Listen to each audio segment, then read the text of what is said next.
Good morning, guys, and welcome out to Revolution. So this video is part 6 of examining a worthy inclusion, the Johannine comma of 1 John 5, 7-8 by Timothy Decker. And so last week we went through number 4, and we looked at some of the internal evidence. And so what was my conclusion to that? Well, I sort of found that Timothy started well in a sense where you're looking at arguments that are not really arguments. They're just sort of, people's little opinions. I do this all the time. I was explaining this to someone the other day that sometimes when you're explaining the main point, you might add a little bit of decoration or a little bit of fluff, and then that gets focused on instead of the main point. And so sometimes it can be hard to just stick to the things that need to be said, especially when you're explaining something concrete, but you're explaining it to someone and there's quite a lot of emotion involved, or there's quite a lot of, there's going to be pushback or whatever. And so I remember one time I was quitting a band in a church and I was actually quitting the band because the pastor had told me that the main singer was basically a rebel and he was rebelling against God and had all these problems with the main guy. And so he said, "I don't want you to be a part of this anymore." I was like, "Okay." And at the time I was just like, "Yeah, yes, pastor, whatever you say, And so I said to this guy, "Hey, I don't want to be part of the thing anymore." And it was in front of like 3 or 4 other people, and they were all like, "We don't want to be part of it either." But they sort of pushed me forward to explain it. And I couldn't just say, "Well, the pastor thinks you're a rebel." I just said, "Oh, it's because I don't think this type of music is reaching people." I just made up a bunch of stuff.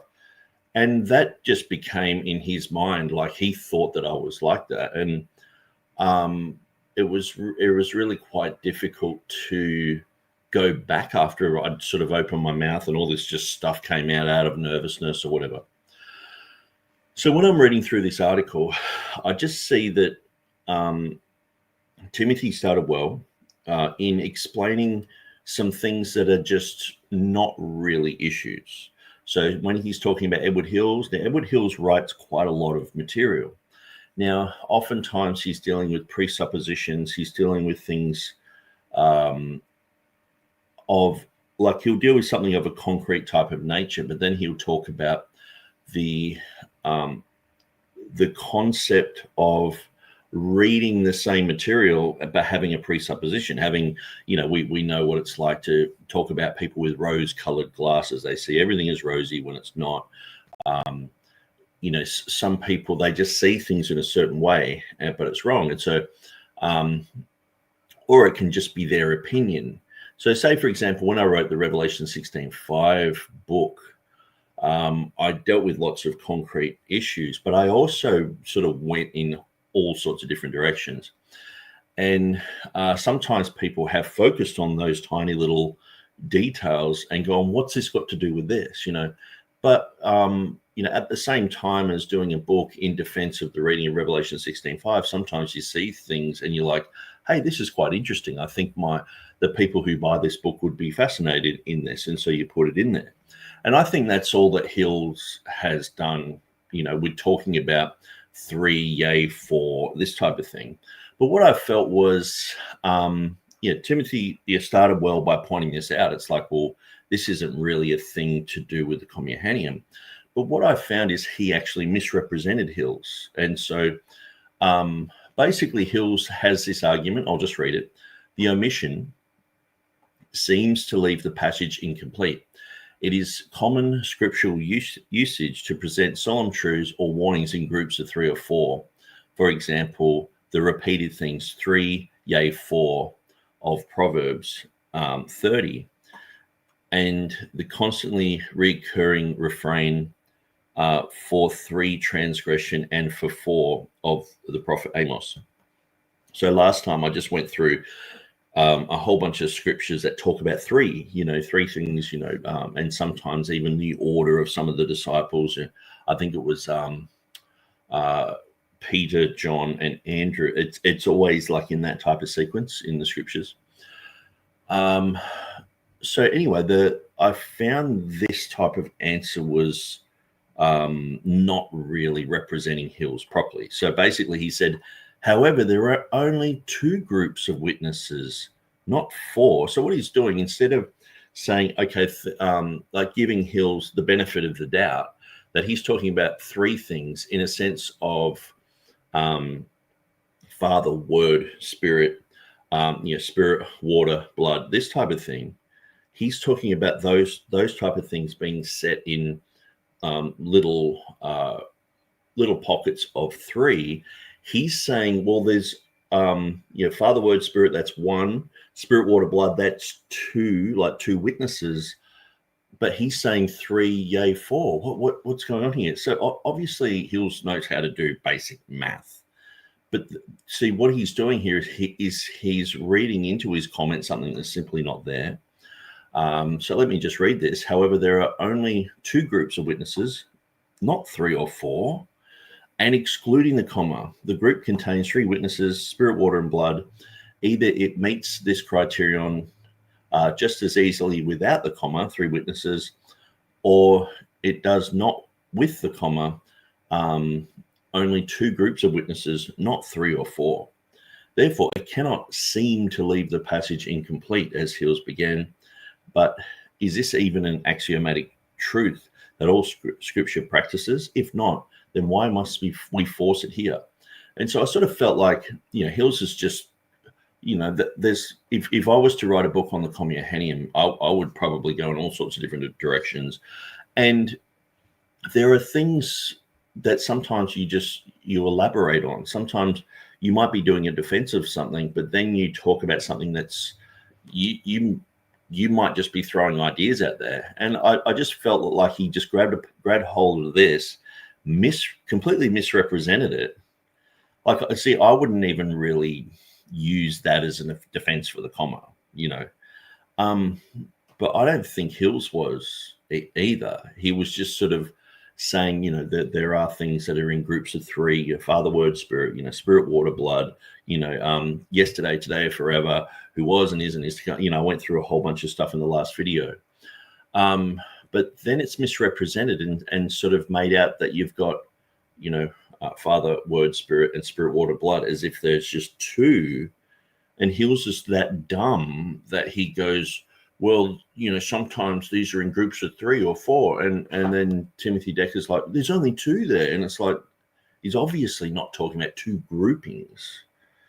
And so I just felt that was something that shouldn't really have been even mentioned. But I think he started off right by looking at the weakest arguments. And that's fine to do. I wouldn't probably use that argument. But you've still got to represent people properly. So Docky is in the house very early there. Helg is living the dream. A Hannah is in the house. And yeah, it's time to be inclusive. What was it? The Italian word for non-binary. You got non-binaria and non-binario. So depending on who you're talking to, whether it's male or female, you have to make that distinction. So that would make it pretty awkward. But anyway, so then we went on to the parallelism and Hebrew poetry. And I was thinking, oh, cool. He's done quite a lot of work on Hebrew poetry. He links to the majesty of the style of biblical poetry. And I thought, well, cool, this is going to come up quite a bit. Maybe he's going to talk about this in the next few articles and things like that. But what I've realized is he's talking about Hebrew poetry, okay? And, he goes through and says, that this is really like a nothing burger. Some people have claimed there's Hebrew, like poetic Hebrew, poetic parallelism here, okay? I I've never claimed that it's Hebrew parallelism. Well, some people do. He points out that some people do say that. I don't really. This was sort of. I mean, I have heard people mention things like this, but I don't think I've ever seen anything in writing about this at all. So, but then he does talk about Charles Foster in his 1869 work. Okay. So Charles Foster, he's probably one of the better ones to defend the comma. So he's talking about this Hebrew type of poetic, type of thing there at the comma, and I'm like, okay, well, that's interesting. He's putting that forward, and all the rest of it. And so he says, to all readers acquainted with the rules of Hebrew parallelism, it must at once be apparent that a sentence so constructed authenticates itself and speaks at the same time syntactically for the authenticity of the text of the three heavenly witnesses. So he's not really mentioning that it's a poem, okay, but he's talking about this Hebrew parallelism. So Timothy's done quite a lot of study into that, and he's trying to debunk this type of claim. And that's fine. But at the end of the day, I just feel that he thinks that he's dealing with the issues like Eugenius Vulgaris has brought up. So Eugenius Vulgaris, he brought up this issue of the grammatical dysfunction that occurs in the text if you don't have the comma. And I was studying these things a few years back, so I contacted the best grammarian that I could possibly contact, which is Georgios Babiniotis, and wrote to him, and we had a bit of a back and forward about that. But he read Eugenius Vulgaris's material, and he said he was correct, and that there is a problem with the text. If you don't have 1 John 5:7 in it, it causes the verse 7 to have solecism. But he also said that it was a syntactic parallelism. And he's talking about Greek. He's coming from a Greek perspective, not from a Hebrew parallelism. Okay, so this Hebrew parallelism is basically, I guess you would say, like say in the book of Revelation, there's quite a lot of Hebrew type of idioms and things like that. And there can be certain concepts in the Old Testament, like holy, holy, holy, that type of thing. And so we do see this type of thing repeated. And but I think when it comes to this issue, I've always gone to the Greek grammarians, not to the Hebrew. Now, if there is something in the Hebrew, a parallelism that Charles Forster's talked about, I haven't really looked into that much. But it is a claim made by him. It's sort of, Timothy's debunked it. Whether he's correct or not, I'll have to, reevaluate all this and think about it and go through it. But at the end of the day, he hasn't answered the syntactic parallelism concept brought up by Georgios Babiniotis at all. And so, anyway, what I realized was that. So I'll just go down the page here. So he's quoted Hills. I think he's misrepresented Hills. So he's quoting Charles Foster and saying, okay, this is a Hebrew parallelism. And he's got this under the heading of weak arguments. Okay. And that's fine. You do have weaker arguments. If you believe in the Trinity, you can have weak arguments for the Trinity, weak arguments for a pre-trib rapture, which I believe, but I think there are better arguments. So then we get on to the better arguments, but the better arguments, it's like, okay, we're looking at Matthew Henry, and then we're looking at Dabney. Now, Matthew Henry and Dabney, I would say, okay, well, basically because we're going to a Trinitarian Bible Society article, but I would, and so basically that in that article, it talks about Matthew Henry, it talks about Dabney, and they talk about grammatical issues and that type of thing. but at the end of the day, that's not the best argument. And so, but hopefully, as we go through number 5, we will look at some more of the grammatical issues. Okay, and so we are going to be looking at those. But I sort of felt like number 5 here, it has, okay, these are better arguments, and it's sort of creeping up the ladder. So it's going to, Hills. I wouldn't use that argument, but I think he was misrepresented. Then we're looking at, Charles Foster and this Hebrew parallelism. I'm like, well, I haven't really heard of that one. It's not really something I go to, but, I'm like, okay, well, he's debunking these arguments. And then we go into the Trinitarian Bible Society article, and it's like, okay, well, that's a good place to go, but I don't usually go to Matthew Henry, or I don't usually go to Dabney. I go, straight to people like Eugenius Vulgaris, or even Erasmus, or Gregory Nazianzus, these people on these issues.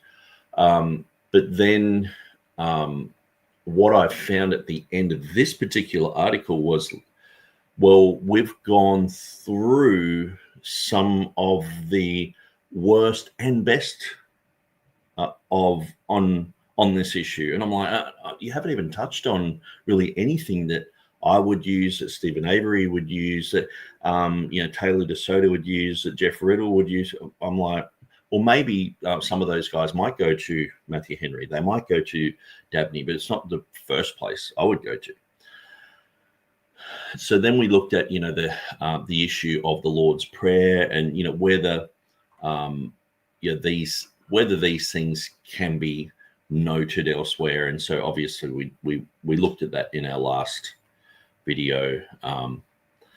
So yeah, the better arguments, the Johannine style is an argument.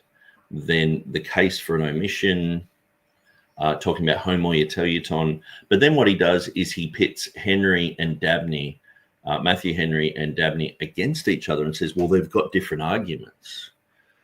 And so it's sort of, I guess it's like, someone talking about, say, like defense of the King James, and then going, okay, let's start off with this quote here. And it's like, well, I don't ever use that. There's so much here that I would never use. Most people who know about the comma wouldn't not use as their first main argument for the comma. Okay, but I'm all the way through thinking, well, he's just debunking these low-hanging arguments. Okay, but then we see at the end there's this conclusion. So thus far we have seen some of the worst arguments for the inclusion of the comma, as well as some that deserve an answer. There are other proofs raised by interpreters, but this covers what one will mostly encounter. And I'm like, okay, well, I've debated on this issue. I've talked about this issue at length. Pretty much you're talking about like 1% of what would get talked about. And so this is not something that we would mostly encounter. But then again, I guess if he's talking about, a popularity contest, I guess a lot of people would jump into certain things like with the Trinitarian Bible Society or whatever, and download their articles and go through that and go, well, this is the best argument. And I'm not saying that their information is bad. It's just it's different to what I would use. I don't think it's that strong. It's, to me, like I've read through that material and gone, okay, I understand it, but it's not, to me, it's not thoroughly convincing material. And that's why I sort of feel like Timothy goes through their material and tries to debunk it and pits them against each other. And I'm like, well, to me, I try to just go to source material. So, someone like Eugenius Vulgaris can't be ignored here. He is like the main player with the grammatical issue. So how does Timothy view this? Okay, and I understand. Look, I don't want to just scold Timothy because, this is part 4. We're going to be going through part 5 very soon. But in this part 4,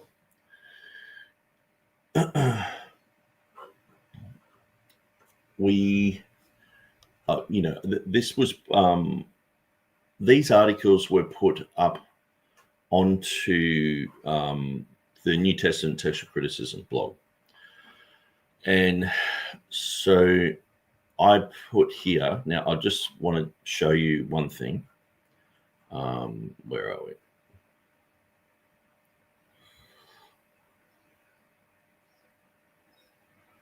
Okay, so if we go through number 5 here, he talks about the solecisms. So we're going to get into solecisms. Now, then he's going to talk about Papias. He's going to talk about Dabney.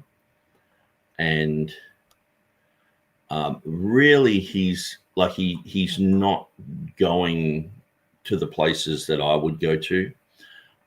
He's getting closer, but he's not using the best argumentation. And that's usually in steelmanning someone's position, you offer the best argumentation. And so it would have been good for, say, Timothy to contact maybe defenders of the comma and say, what's the best argumentation? What's the strongest thing that you go to? And we'd looked in some of the older articles where it was talking about Jerome, and it's not mentioned that in 546 in Codex Valdensis, that it mentions that unfaithful scribes are taking the comma out.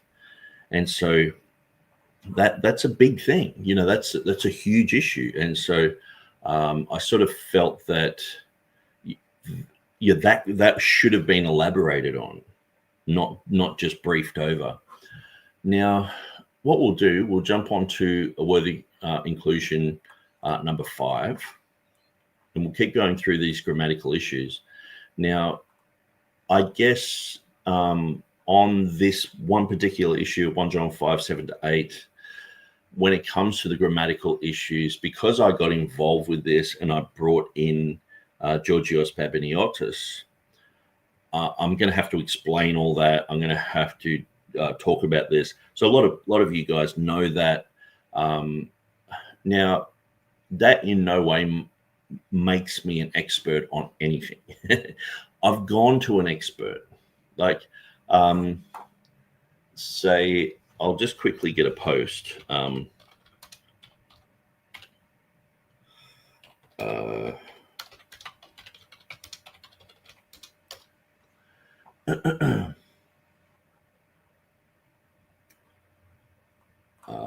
are we?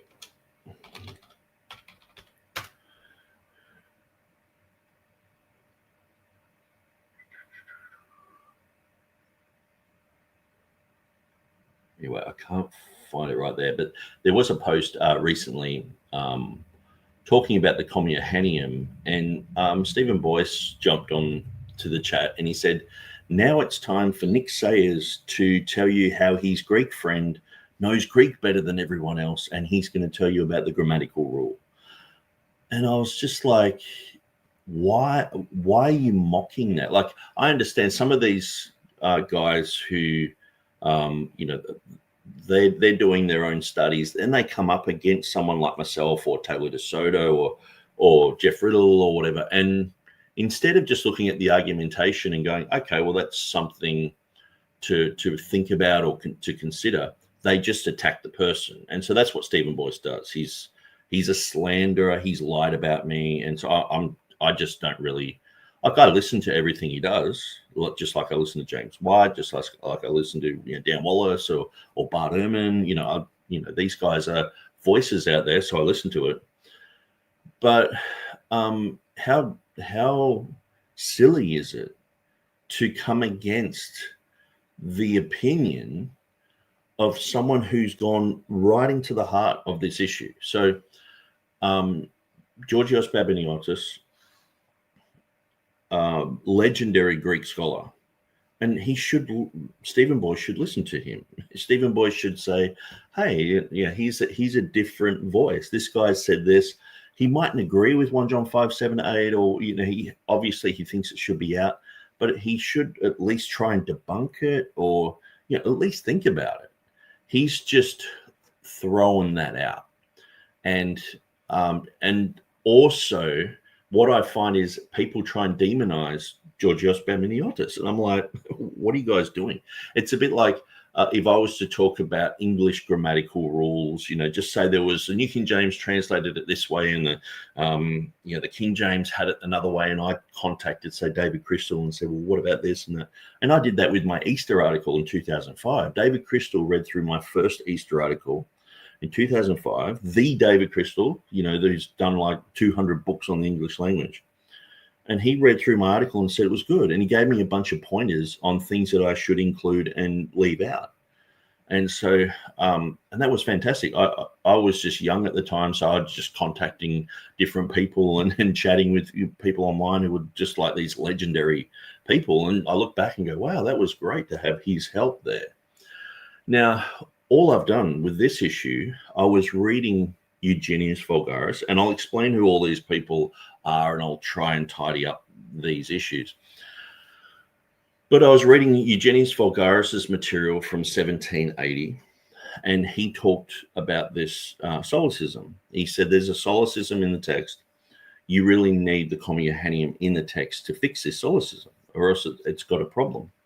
And so it's been clearly pointed out, and Eugenius Vulgaris is like Greek legend, And so I contacted Georgios Baminiotis and said, hey, is this guy correct in what he says?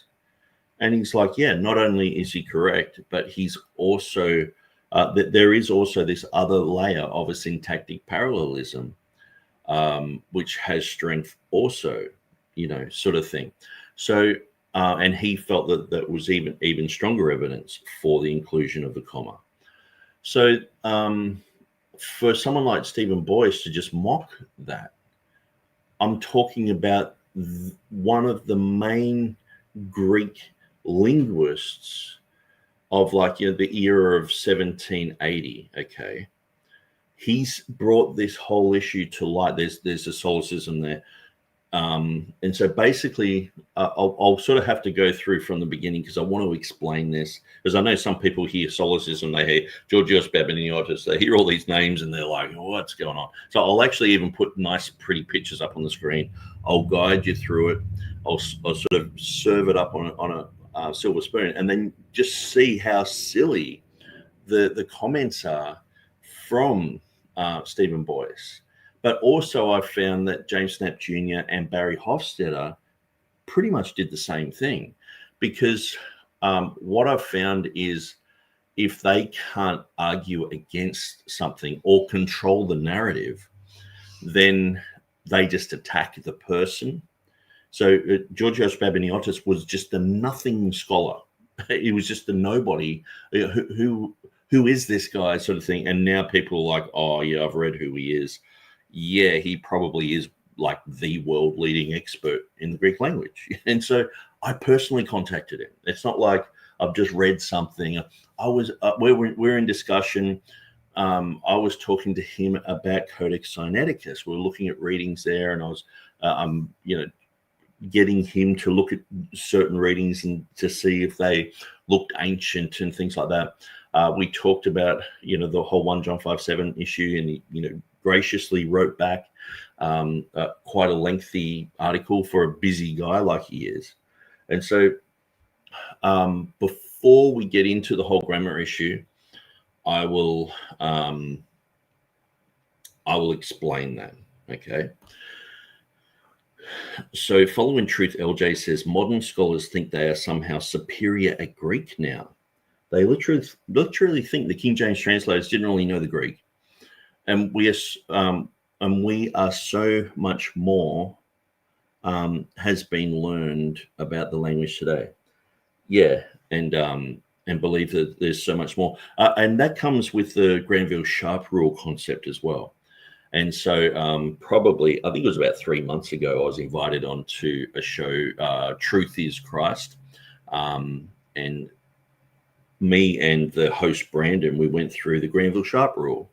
And I was just pointing out that the King James translators knew the Granville Sharp rule, but it wasn't called that yet. So scholars today, Wes Huff and James White and Dan Wallace and, the usual names, these people have constantly repeated this silly argument that the King James translators didn't even know this Granville Sharp rule issue. And so I prove, that Erasmus talked about it. I prove that Theodore Beza talked about it. And if you look through the Reformation period, anyone of any weight was talking about this issue. And so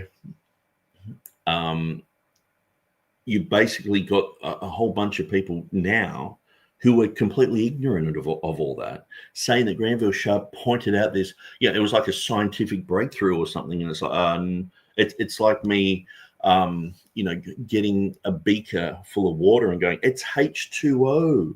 It's H2O. That's the makeup of water. And it's like, that's been discovered. People have known that for a long time. But this is the ridiculousness of a lot of these scholars. And look, I understand, like I know I follow these guys, I listen to what they're saying, and I can sympathize with them not knowing certain things, because there's plenty that I don't know and that I'm learning all the time. But when they become dogmatic on these type of things, when they're showing information like, hey, Theodore Beza knew about this. And the thing is, Granville Sharp himself, in his own book, said that Theodore Beza mentions, this issue. And so he's saying they knew about it back then. So scholars today, like Granville Sharp, like he sort of made this amazing discovery, proving the King James translators didn't know what they were doing. And it's like, no, he misread the whole thing. He thought that they hadn't followed this type of rule, but they had. It just comes down to an ignorance of how strong the conjunction K is in English when it's translated as and. And K can be translated as and, even, or also. If you have the great God and our Savior Jesus Christ, you think, oh, yeah, okay, Unitarian can misread that and see two people. But if you have the great God, even our Savior Jesus Christ, or our great God, also our Savior Jesus Christ, you probably could also be seen as like two. But the word even would bring it to like, oh, yeah, that's talking about the same person. And that's in English. In the Greek, you see it and you're like, okay, it's one person, because it has the Granville Sharp construction there. And so, but it just shows how ignorant these scholars are. And it's not hard to point out how ignorant these people are. And when it comes to Codex Sinaiticus, 2 Peter chapter 1, verse 1, it doesn't even have the word God there. It has the word Lord. So the Granville Sharp thing, it doesn't even apply. It's completely not relevant there, and it's so weird. But this is what we see with the critical text guys. They tend to grab onto things and just run with it, and there's so much misinformation about it that these new kids on the block come along and they just start repeating, they parrot things. And that's why I appreciate James Snap Jr. Oftentimes he will point out, well, this is just something that Dan Wallace said, and now it's being repeated over and over and over. It's even in the marginal notes of Bibles and all over the place, but it's just something Dan Wallace said back in the 1980s, And this Granville Sharp issue it's just a non-issue. It's just completely a nothing burger. But anyway, I will.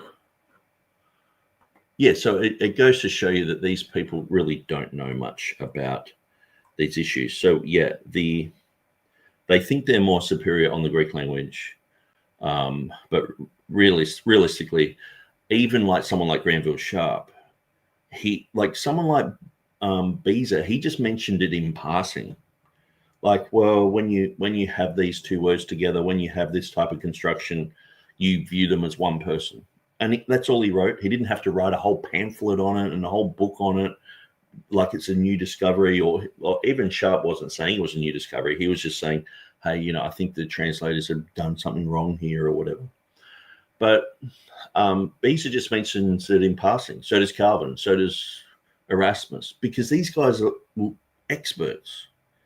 It's like just explaining, a phrase or a clause, make up a sentence. It's a basic grammatical thing. If you have to write a whole book explaining this, well, you probably you're explaining something that for experts is just like kindergarten. And so anyway, I'll move on from there. Following Truth, LJ says, the audacity to think they know more than one of the world's, if not the world's, leading voice on the Greek language itself. Yeah, like when I first sort of introduced the Georgios Babiniotis concept, I sat on it for like 6 months. Like I knew about it, but I wanted to really get my head around it. So I'm thinking about it, studying it. And then maybe I should actually, this would be a bit of fun, I should get the video up where Stephen Boyce and James White were talking about these issues on a podcast, and they're talking about the Textus Receptus. And I said, what about Georgios Babiniotis and how he has said this, this, and that? And they had answers for it. And I'm like, you realize, guys, like, he's talked to me personally about this. You don't know it. you have no idea what you're talking about. But it was like, I threw it out there, just like, let's see what they say. And it's quite humorous. Maybe I should bring this up. I think it'll be good to bring it up. Since we're going to go into the grammar, we may as well sort of dive into that. So let's search for, say, Stephen Boyce, James White,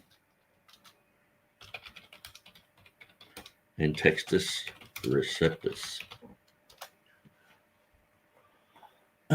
Here we go.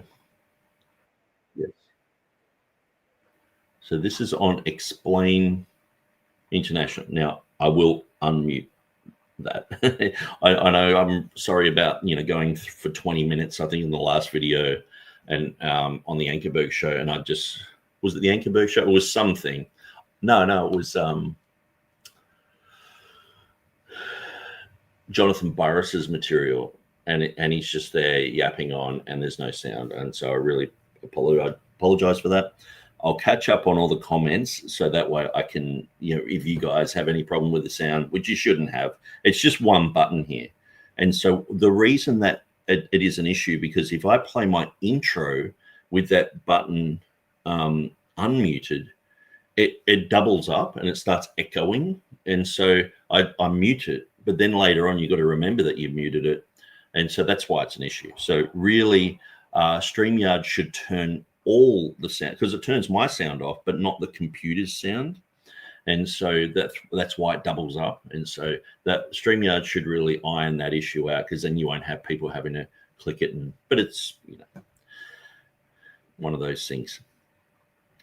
So Helg says, Stephen Boyce has become worse lately, I'm afraid. He sounds like his new Anglicanism has not served him well on bibliology. He went from Baptist to Anglican almost overnight. Suddenly he believes in infant baptism. How can one change that overnight? Yeah, I mean, Michael, like Stephen Boyce, he's gone down the road of Anglicanism, but I don't pick up that same type of thing from someone like Jonathan Sheffield. Jonathan Sheffield's an Anglican, but it doesn't seem like his argumentation is, this custodianship that's been handed down from generation to generation by these bishops and all this sort of stuff. And I'm like, okay, well, that's an interesting argument. Maybe I have to learn a little bit more on that or whatever. But Stephen Boyce seems to have jumped right into this whole thing and, talking with Catholics and basically saying that, we agree on this and that. And he hopes that the Catholics and Anglicans can shake hands and, sing Kumbaya forever. And it's like, man, so he's basically jumped over that fence. Who else is it? Michael Borowski, who I debated. He just announced that he was a Catholic a few months ago. A lot of these guys who have come against the Textus Receptus, and like, because once you throw out an authority, and I think the thing is too, we're offering pretty good arguments and saying, well, the critical text has this problem, critical text has that problem, and oftentimes they'll even capitulate and go, yeah, well, nothing's perfect, you know. And so if nothing's perfect, it's like, well, what is perfect? And they're looking for an institution or a structure. And so they end up going to Rome because it's old. And they're like, well, let's just go to, because it's a solid thing, you know. But it's quite amazing. And even like I listen to James White quite frequently just to sort of keep on the ball with, you know, what's being said. I listen to him on like 2 times now. When I first listened to him like 10 years ago, well, probably not first listened to him, but like, you know, when the Revelation 16:5 stuff, you know, I really had to go over a lot of his material. I couldn't listen on 1.25, but now I'm like on 2. And I guess it shows you 10 years has gone by, and, you know, we're all heading down that road of we're getting older. But so Oleg is in the house, and just want to say to Oleg, I really appreciate your information that you were offering in the chat the other day.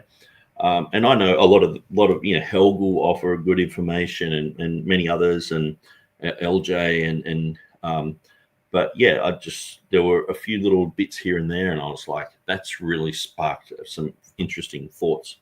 So even Richard Simon acknowledged the Granville Sharp rule for the deity of our Lord. Yeah. I mean, this video that I did. Now I'll quickly show you the video if you haven't seen it. Granville Sharp rule. I'll go to videos.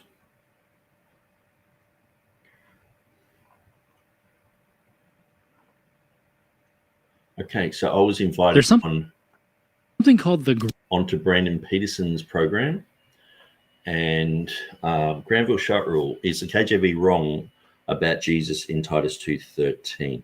So he's basically just asking me questions. So it's mostly me talking, but we had a great time talking about this. And when I look back at this, it was really punchy, because the more that I looked at the Granville Sharp issue, the more I realized that modern scholars know almost zero about this issue. They've just read it in James White's book, or they're parroting Dan Wallace, and it's like, man, you know nothing. And so it didn't take much for me to just poke 1,000 holes in their argument.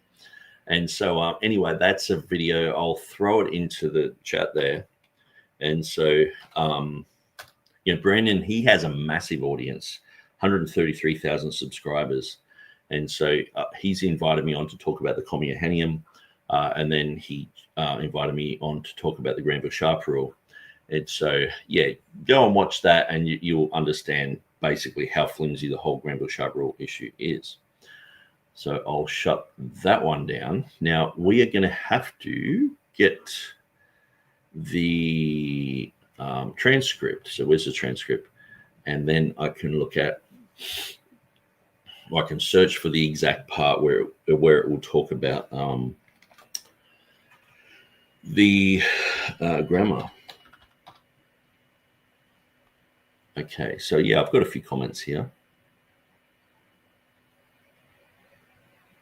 Yeah, even here, Hofstadter, whom White and Boyce pointed to as a refutation for the grammatical claims of fluent Greek speakers, claimed yesterday that Babiniotis didn't speak ancient Greek.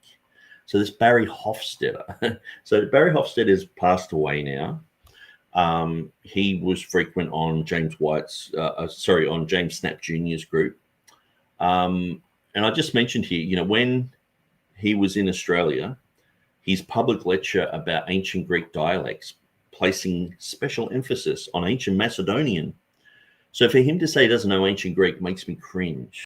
He knows it so well that he emphasized on particular dialects of it. He has written books on everything from the alphabet, grammar history, etymology and dictionaries. You can see his extensive links of books here, co-authored here. So I have his, well, it says it's blocked. I'm not sure why. Here we go. Leave YouTube. There we go. Helg says it has become popular to accept theology or interpretations mainly because it's old, seeming like a fascination with something because it's ancient, early fathers, church systems, etc. Yeah, and oftentimes it's just this nostalgia to a period where people just have nostalgia, that they see a big old Catholic church and they're like, wow, that's amazing. And they get this nostalgic feeling. And it doesn't mean it's truth, you know. But anyway,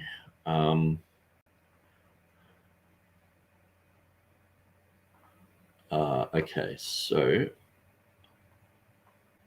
I will go through here.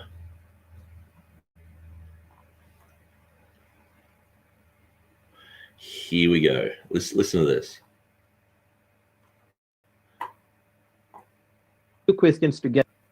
Now, just make sure I'm not muted. Here we go. I'm going to have a sip of my coffee because I've talked too much.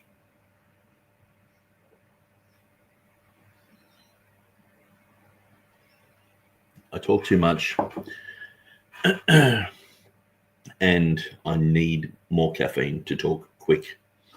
That's the thing. People like James White, Ben Shapiro, they talk fast, but it doesn't mean they're intelligent. You know, some people who talk nice and slow can have the same level of intelligence.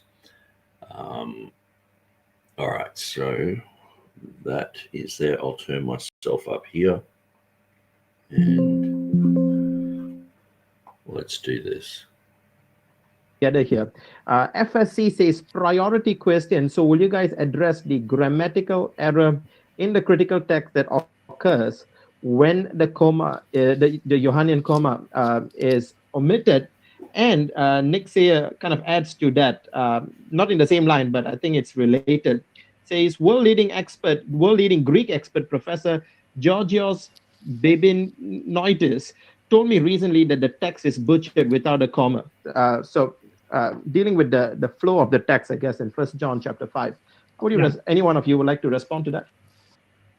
Okay, so I thought it was only one question, but it does sound like there's two. So he's talking about, you know, someone's saying, you know, there's an issue here with 1 John 5:7, and I've said, hey, what about Georgios Babiniotis?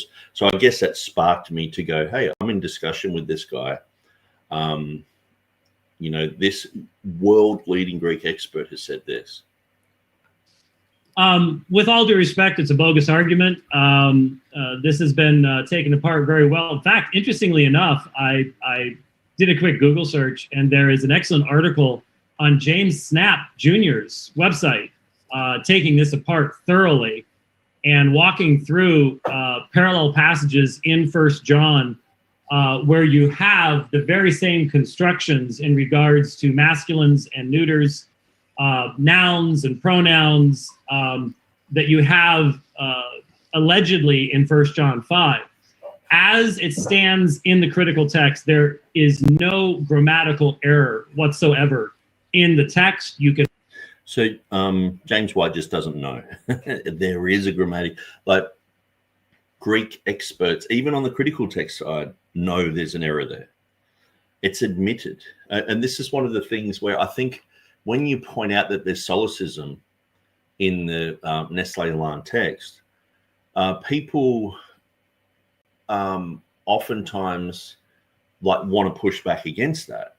I guess it's like if you got a whole bunch of people who love the King James and you said, hey, there's a print error or whatever, people like who don't really know the argument will go, oh, where? You know, what print error? You know, someone who knows their stuff goes, yeah, there's print errors, big deal, you know, and they deal with that. And so when people just push back against the whole concept of solecism in their text, all you have to do is just look at 1 Timothy 3:16, where it says God was manifest in the flesh. Now, when God is taken out and it has os, which means who, so they have who was manifest in the flesh, it creates a solecism. And Westcott and Hort admitted this. So it's not like it's not like these guys were saying there's no solecism in the text. They're saying there's solecism, but it's that they would explain things away. So they'd use the hymn theory or whatever to explain that away. So I'll go through this video. I'll just show you what these guys say. Then I'm going to go through and explain some of these terms, like what a solecism is. Because sometimes I'll be talking to people and I'll say, oh, there's a solecism here. And they just have no idea what a solecism is. I may as well be saying there's a blue there. And they're like, yeah, so that's where you can lose people. Where I think if people understand what's happening here, and it's not that difficult to understand, you don't even have to know Greek to understand this. This is admitted by critical text scholars on the other side. Now, James White is he knows the basics of Greek, but he is not a Greek scholar. He thinks he's a Greek scholar. He proclaims he's a Greek scholar. And even Stephen Boyce is like, you know, we know the Greek sort of thing. But these guys just simply don't, you know, it's quite a weird thing to watch American apologists go through this whole thing of like, they come out of seminary and they've learned the Greek alphabet and they can make out words and look at a manuscript and make out a few words, and they proclaim themselves that I'm a Greek expert. And it's like seriously, the guy ringing you up to try and get your credit card details from India, he knows English better than these guys know Greek. You know what I mean? It's like him, you know, the guy from India ringing you up and saying, I know English better than you. You know, it's like he actually knows, he can actually have a conversation in English. That these guys, if I ask them to count to 100, I reckon they'd struggle. If I said, hey, can you, you know, and I understand there is difference between modern Greek and Koine Greek, but if I said to them, hey, quote this verse in this, you know, this Greek verse, they would just struggle explaining it, you know. So anyway, let's continue. You can find John using the same kind of language elsewhere as you have in the critical text as it stands today. There is how you do textual criticism. Whenever James White's lying, you know he just goes, in his debates, he'll do that and roll his eyes. And so whenever you hear that type of musical notation coming out of his mouth, just go, ding. I think Nick said that whenever he's doing that, he's lying. Would it be nice if it read this way? Well, let's wait for 1,400 years to find a manuscript that does that based upon Latin. This is not how you do textual criticism. It is exasperating to encounter this kind of thing, to be perfectly honest with you. And it's exasperating. It's exhausting. I mean, you know, world-leading experts coming up with material like that, you know, it's just exhausting. And so, yeah, James Snap obviously has criticized me for a long, long, long time. I wish I could communicate to him the fact that I think he just. So James Snap was saying, I'll debate James White on the last 12 verses of Mark, or the woman caught in adultery. And James White's just like, you know, absolutely, you know, ran to the hills. He didn't want anything to do with that. And then he said, I'll talk to James Snap Jr. about, you know, John chapter 6, and we can exegete the text together or something. I'm like, he's critiquing you in certain places. You say that you have a defense, but yet you completely indefensible against someone like James Snap Jr. And the thing is too, his argumentation is pretty much exactly the same as someone like Jeff Riddle, half the time when you start studying this information, you're like, okay, who's done the most on this? And you start going through things. It's like, oh, James Snaps Jr. has done a whole big study on the last 12 verses of Mark, or the woman caught in adultery. So you're looking through his material and you're like, okay, but he's not a TR guy. See, this is the problem. They can't slander him the same way that they would slander someone like me or Jeff Riddle, or that they can't win on an ad hominem attack, because he's James Snap Jr. He is reconstructing a text. He's not definitive on, okay, these are all the words. So they can't use all this, Ruckman and Ripplinger and all this other rubbish. They can't demonize him. So that's why they're afraid of him. And so yeah, for a while there, we just saw James White basically going through, every time he mentioned James Snap Jr., he'd say really good things. He's got an awesome beard and all this. Where if he was a Textus Receptus guy, he would be dangerous. He's in a cult. He's not free thinking. He's deeply influenced by Ripplinger and Ruckman, and probably an Andersonite. And who knows what he's doing? He'll probably end up on the news. Some violent attack against his family members. And this is the sort of stuff that White said over the years against TR people who just bring up Anderson. Here's Anderson, a typical King James only, here's Ruckman, he's just a normal King James guy, but then you get James Snap having exactly the same argumentation, except for a few tiny little details here and there. And it's like he's running to the hills because he can't slander this guy. I guess it's like, if someone was to debate from a Republican perspective, you carry the baggage of all the Republican guys. But when you have someone who's a libertarian, but they're making the same argument, where do you go with that? You can't say, well, when George Bush was in, he did this and that. You can't say that, So that this is the problem. These guys pigeonhole. That's the only way that they can really attack our argument. They don't answer the argument. They just attack the person. It's ad hominem.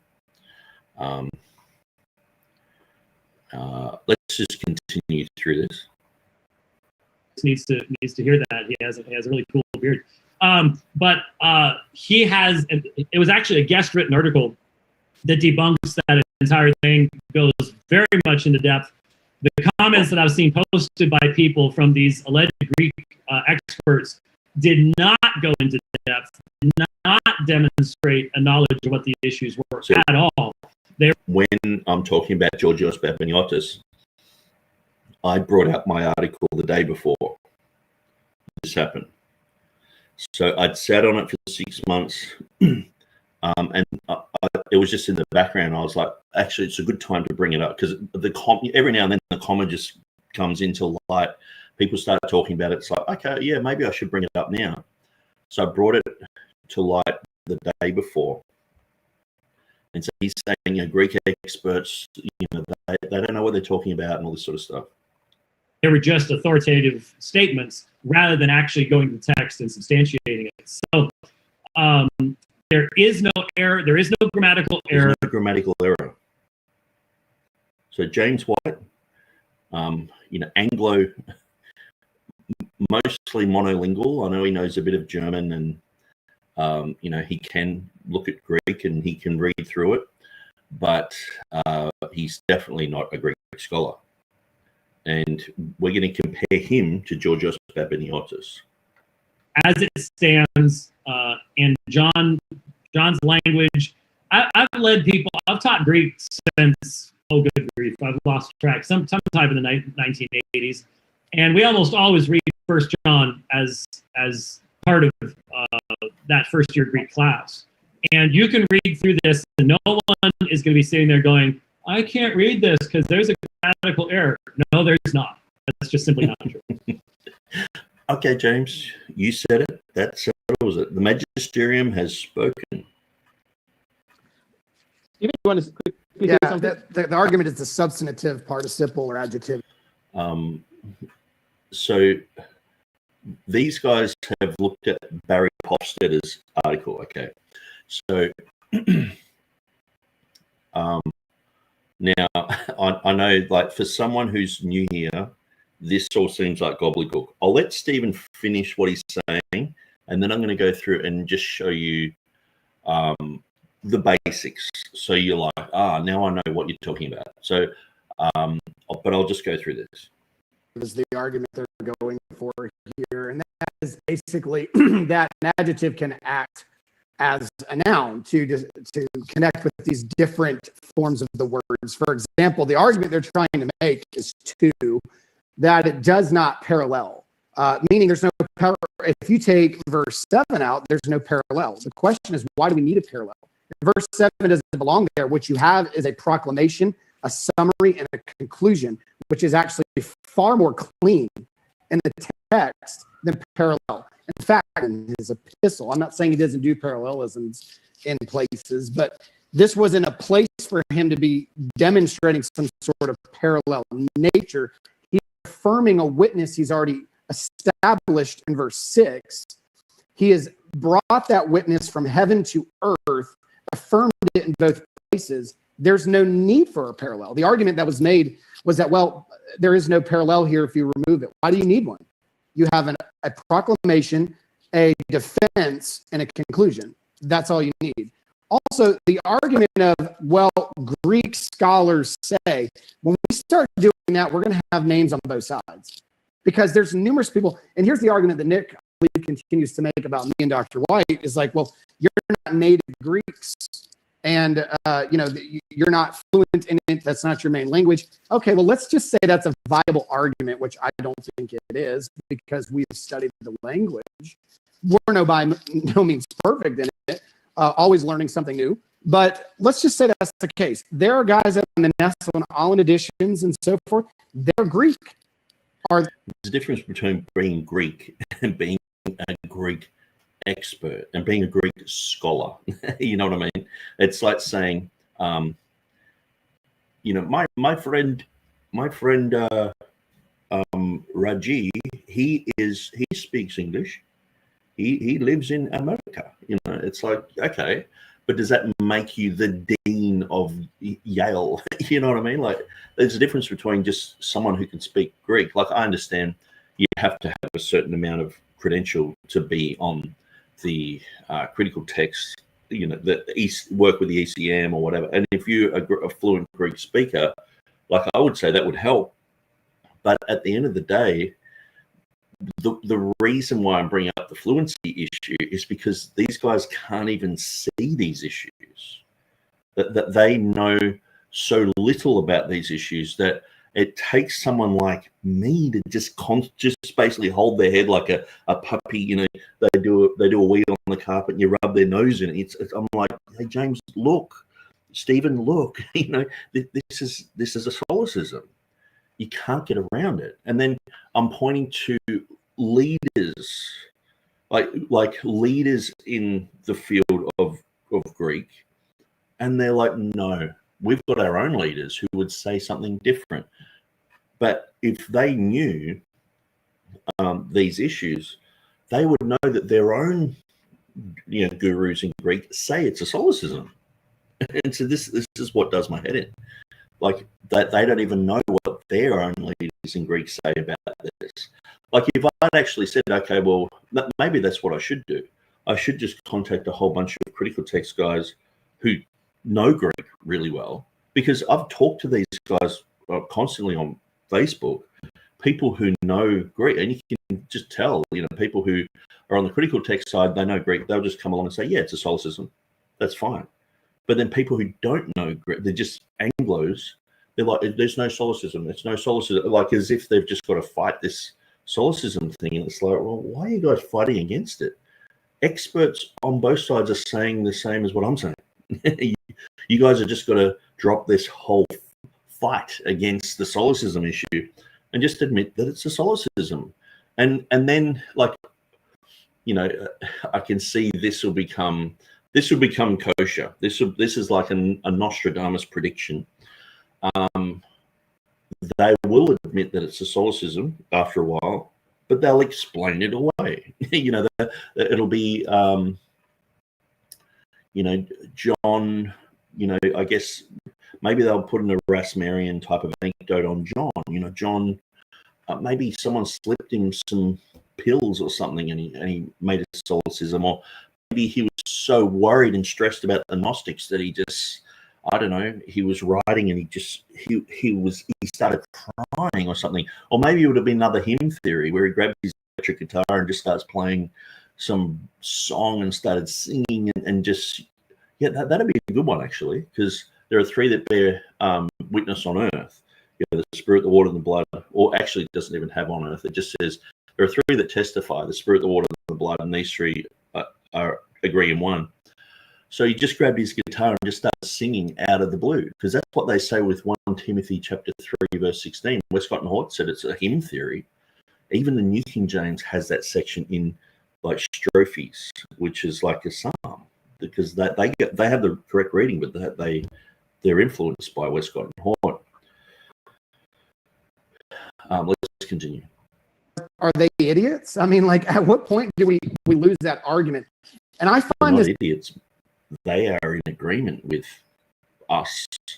You guys, I'm not saying you guys are idiots, but I'm just saying you guys just need to learn. Like, just humble yourselves and just stop fighting against the truth. it's extremely diverting from the evidence. The argument used to be on the evidence, and I didn't realize until talking to Dr. White the other day that this was a 90s debate argument. Oh, yeah. But what we're looking at is 90s debate argument. What with Ripplinger and Texe Marrs, you know what I mean? This. So let's just play the game for a minute. Substantive participles and adjectives. Let's just say that's the case. Because you have, here's the argument. You have a masculine adjective and 3 neuters. That's the argument. Therefore, it is grammatically correct. Well, if that's the case, we need to go back a couple of chapters into chapter 2, verse 16. So he's reading Barry Hofstadter's article now, which I'll show you in a minute, which is on James Snap Jr.'s website. Hatsipanta ento cosmo, which is a neuter substantive phrase in 1 John chapter 2, verse 16. And guess what? It is then given 3 feminines with lust of the flesh, lust of the eyes, and pride. Well, then we have a grammatical problem because the substantive phrase is not matching up. But again, this is where we can actually use that rule to show that we are actually being consistent and it's actually serving a different purpose in the text. Also, may I add in verse number 8, you have the same grammatical problem. Let's say the TR has it right and verse 7 belongs there. You still run into this problem in verse number 8. Why do I say that? Because the witness in verse number 8 is attaching itself as the witness adjective is an adjective and it's masculine. And guess what you have in the passage here? You have 3 neuters. Following in verse 8, the spirit, the water, and the blood. 3 neuters. Going back to the witness, that is a masculine. You have the same problem even with verse 7.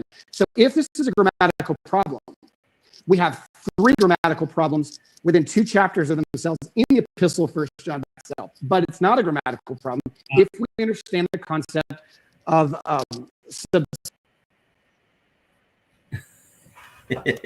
So, I can see that Stephen Boyce, he's trying to, answer this.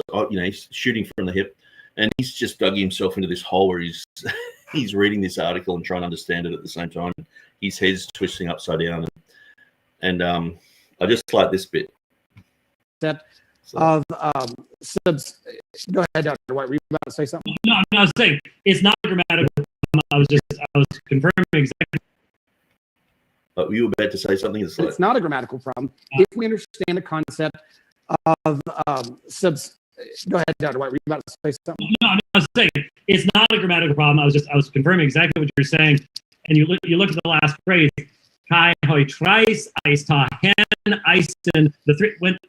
If people just understood the utilization of neuters in the language of the day to gather together other things, they wouldn't be having any of these issues. This is a bogus argument that is meant, again, how can you use a grammatical argument to substantiate a reading that no one reading this text for 1,000 That's what is being avoided. That's what is being covered for. If this is original, all the grammatical stuff is out the window. It doesn't matter. We don't know what the original New Testament read in the first place, if this is original. That's what's understanding attributive adjectives and different things like this will actually help us understand the structure better. And that happens quite frequently with the noun pneuma, constantly showing up in the neuter all throughout the scripture. So again, through the whole New Testament, start weeding out verses that all of a sudden we like, and now, nope, can't work. It's grammatically not proper. This is not the only place we have to deal with this in the New Testament. Thank you guys for that. Now, two questions came in the same from Robert Truelove, and I guess that Tanner Lincoln sent a super chat. Thank you, Tanner, for that. And it's basically repeating Robert Truelove's question. Do we have an absolute canonical? Okay, so I'm actually going to look up my name because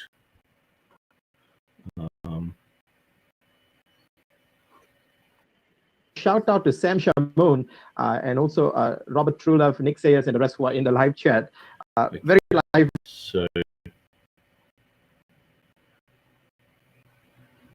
okay, that was the question, and then then I'm in other places.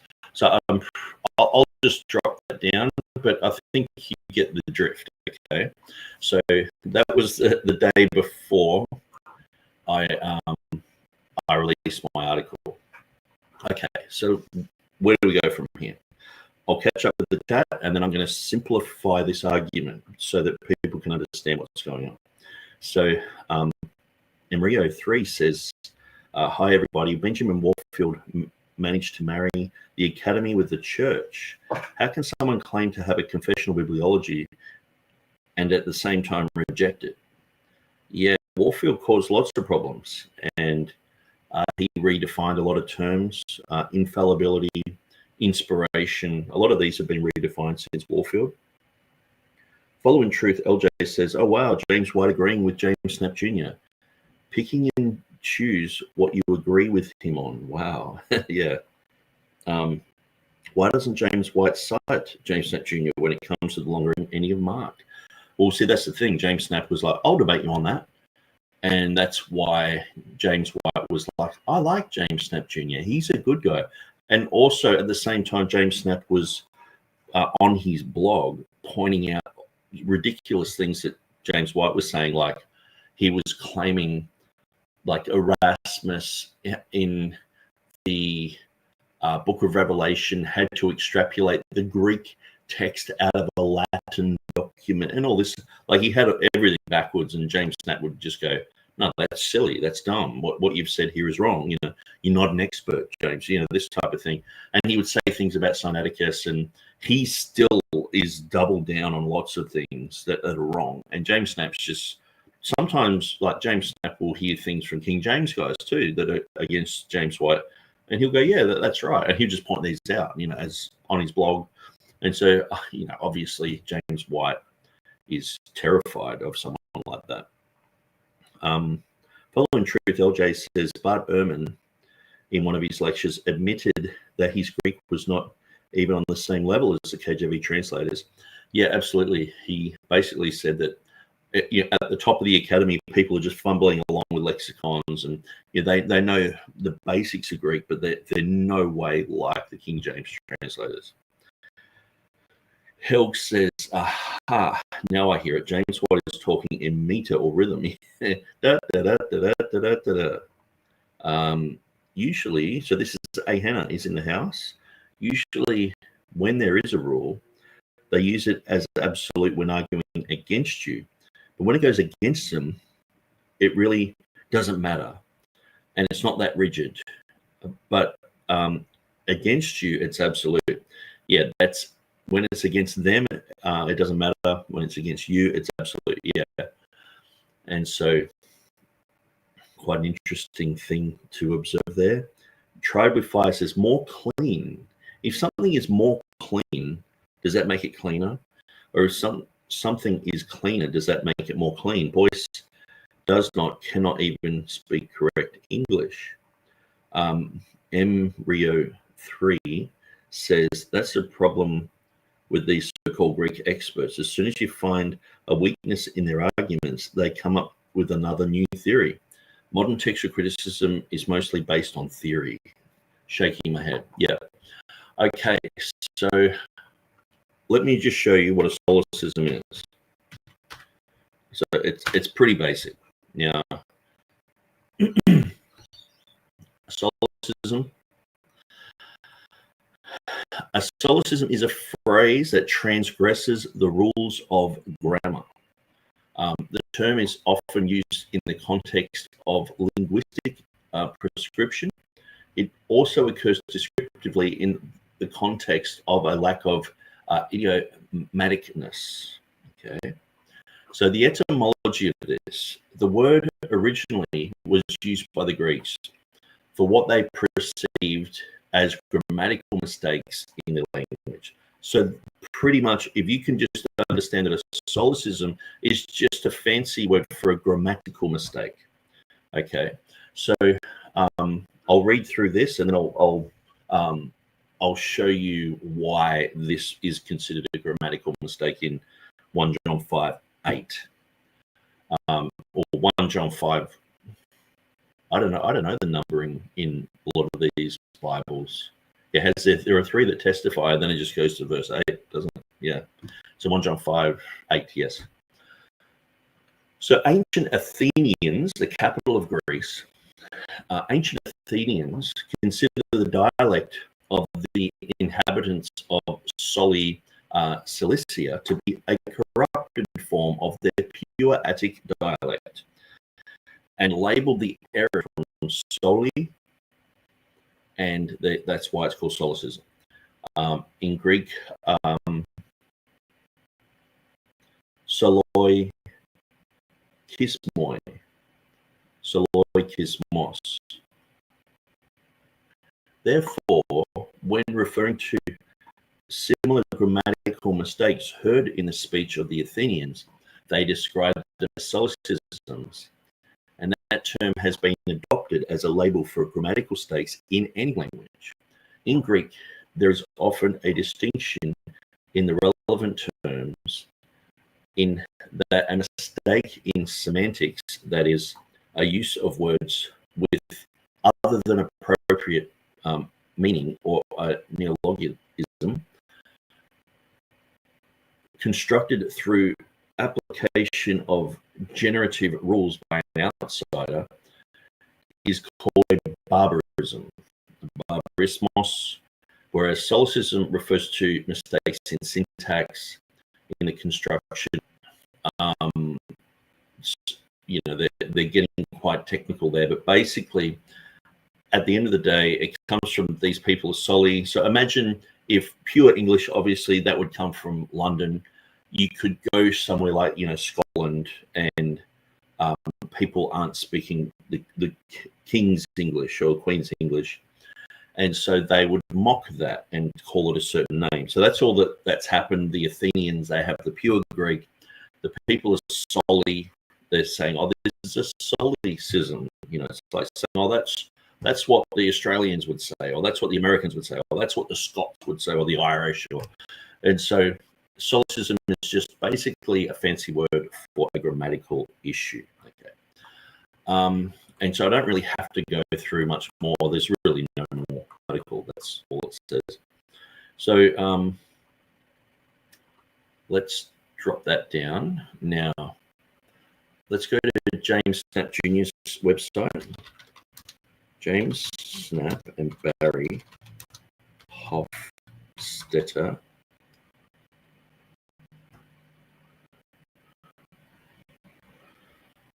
Okay, now I know that I've spelled Hofstetter wrong because I've written it that many times that it's either a double, it's one F, or I always put double F, and straight away it come up. Okay, so James Snap Jr. did 5 articles against the comma. Okay, so he's coming from his equitable eclecticism position. He thinks the Communion is not to be even really entertained. He mocks it and says it's ridiculous. And so he has Barry Hofstetter come onto his his special guest, come onto his blog and talk about this. So this is in 2018. So I went through this article here. So I went through all of his articles, looked at everything that he was saying, and I thought actually he does bring up this guy here called Eugenius. Okay. But I'll just summarize this article. Okay. So what you have is Eugenius Vulgaris is mentioned. Now, I'll show you who Eugenius Vulgaris is. Now, I'll grab his name, copy. So Eugenius Vulgaris is this guy. Now, I don't know why Wikipedia changed the picture of him. They had a really good picture of him before, and then they put this weird one. It makes me wonder sometimes if people who are against, people like, I don't know, Eugenius Vulgaris, he's just a smart intellectual guy in the Greek Empire in this time period. But yeah, sometimes I find that some of these pictures on Wikipedia, worst picture, where they used to have a really good picture. And so I'll show you. Like let's view the history here. It's not just my own paranoia. Like if we go down to say, 2019 or 2020, when I would have seen it,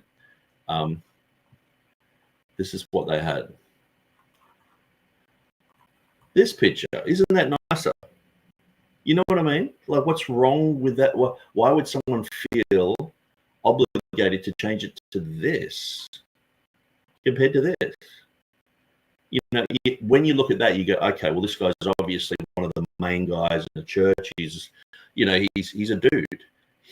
Here it's like, is this guy, is he asking for $5 at the front of a pizza shop? Or, you know what I mean? And this is one of the things where I know a lot of you guys are cessationist, but when you look up like Pentecostal, I never label myself as Pentecostal because there's way too many weirdos in that type of movement. But I do say I'm not a cessationist. Now, when you go through this, okay, so this picture here. Now, look at all these dudes. There's a young girl here. All these dudes are praying over her, and they look like psychos. I mean, they are. Yeah, this is the Pentecostal Church of God in Kentucky. They're praying for a girl in 1946. Okay, so if you're just studying, you're like, oh, maybe the Pentecostal guys have some interesting things to study. And then you look at this, it's like, this is just like, does that normally happen in a Pentecostal church? But if you were to actually look at these pictures, let's go to the Pentecostal Church of God. There was a whole bunch of pictures. Christianity Portal.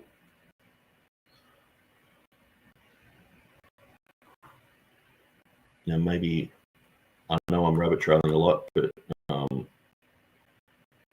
but yeah, maybe I'll just explain it.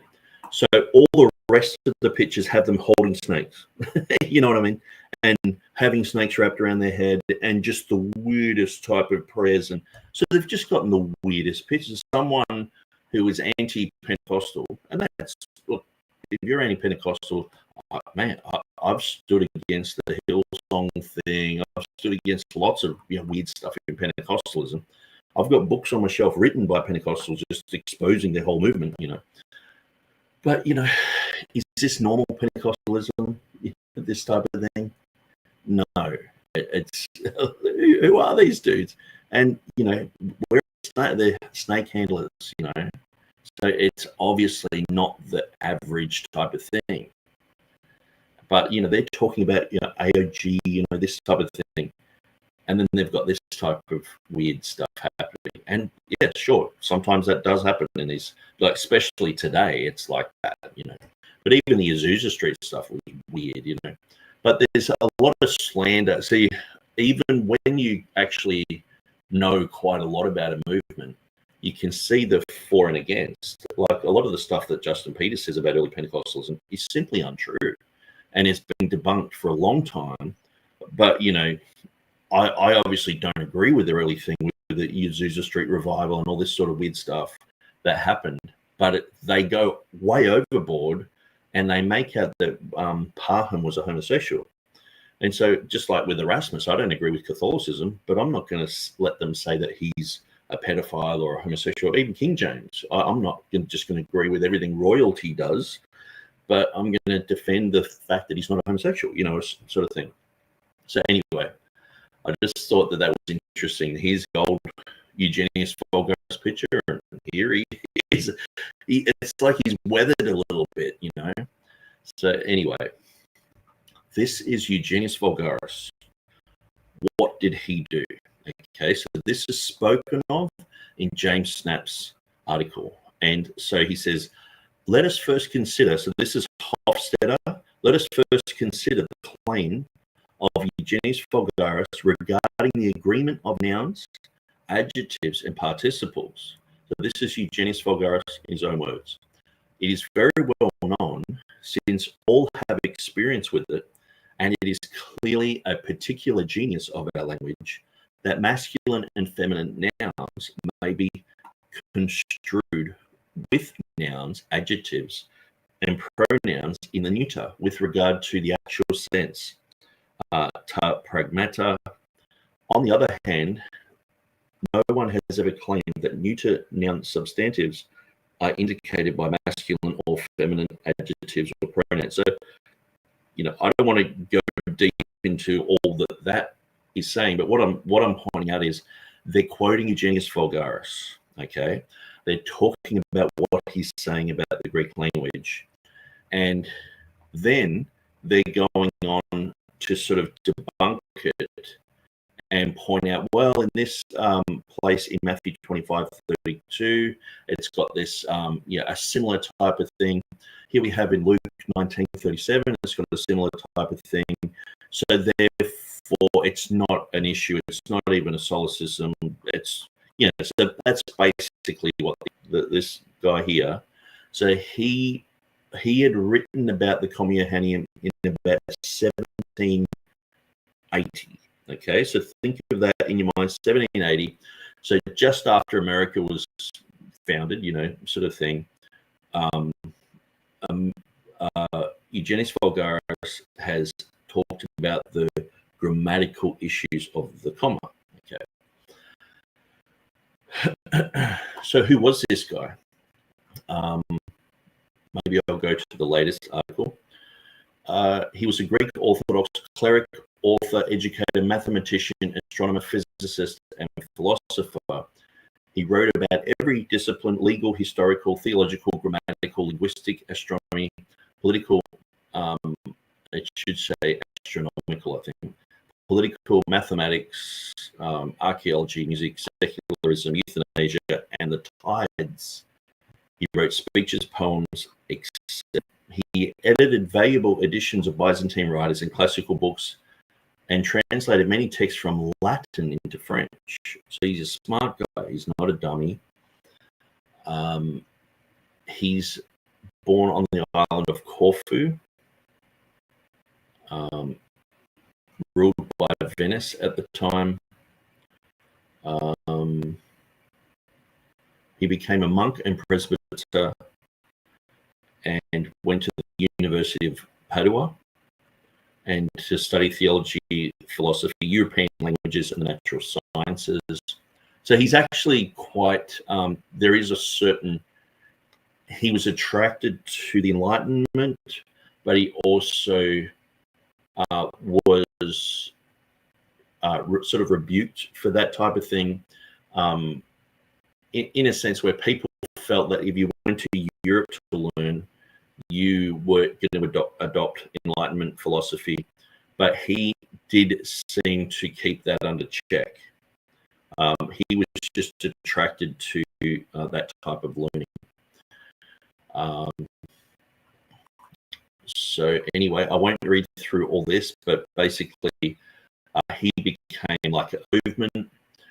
He became I guess, known for his understanding of the Greek language.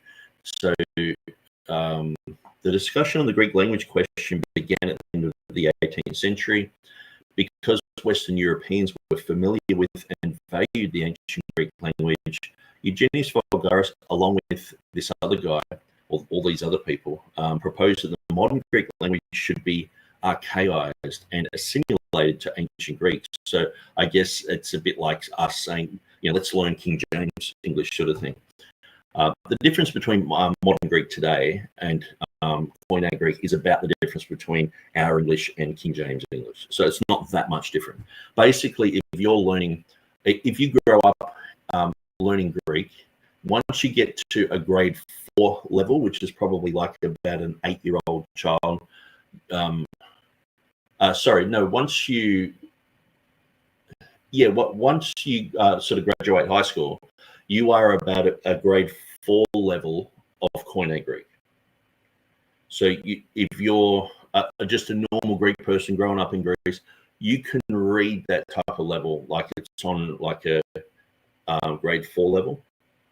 So it's not identical, but there's so much similarity there that you can read through it. And I was watching, TurretinFan seems to be in the house too, and I was watching his thing yesterday. He was talking about Greek and criticizing Taylor de Soto on those issues. I guess the thing is, Taylor de Soto has done what he has done. He's learned modern Greek. So he has become quite an expert on the Greek language.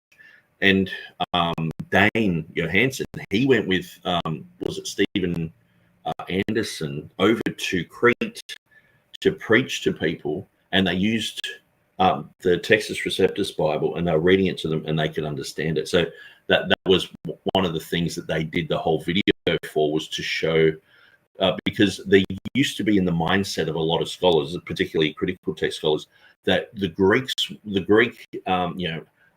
ancient Greek and Attic Greek and Koine Greek and modern Greek and Byzantine, like they were so different that it was hard to, jump from one to the other, where they were basically proving that it's not that hard. Once you know Greek as your fluent language, you can read the Koine Greek.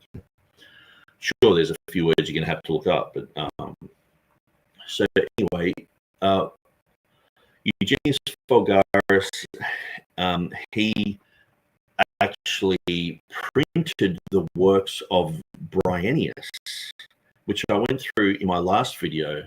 Some of those writings, and so the Bryennius, he mentions the comma in about the year like 1400. So this is like 120 years before Erasmus, and he's quoting it pretty much verbatim as Stephanus has it in his text today. So it's like the Greeks knew of the comma. So here comes Eugenius Vulgaris, and he's going through this material, seeing the comma in a lot of writings, and he brings up the issue of Solecism. Okay, so now you know who this guy is. Barry Hofstadter, who's passed away now, he's talking about his article, and he says, well, these ones here, Matthew 25:32 and Luke 19:37, and he brings up a whole bunch of other places.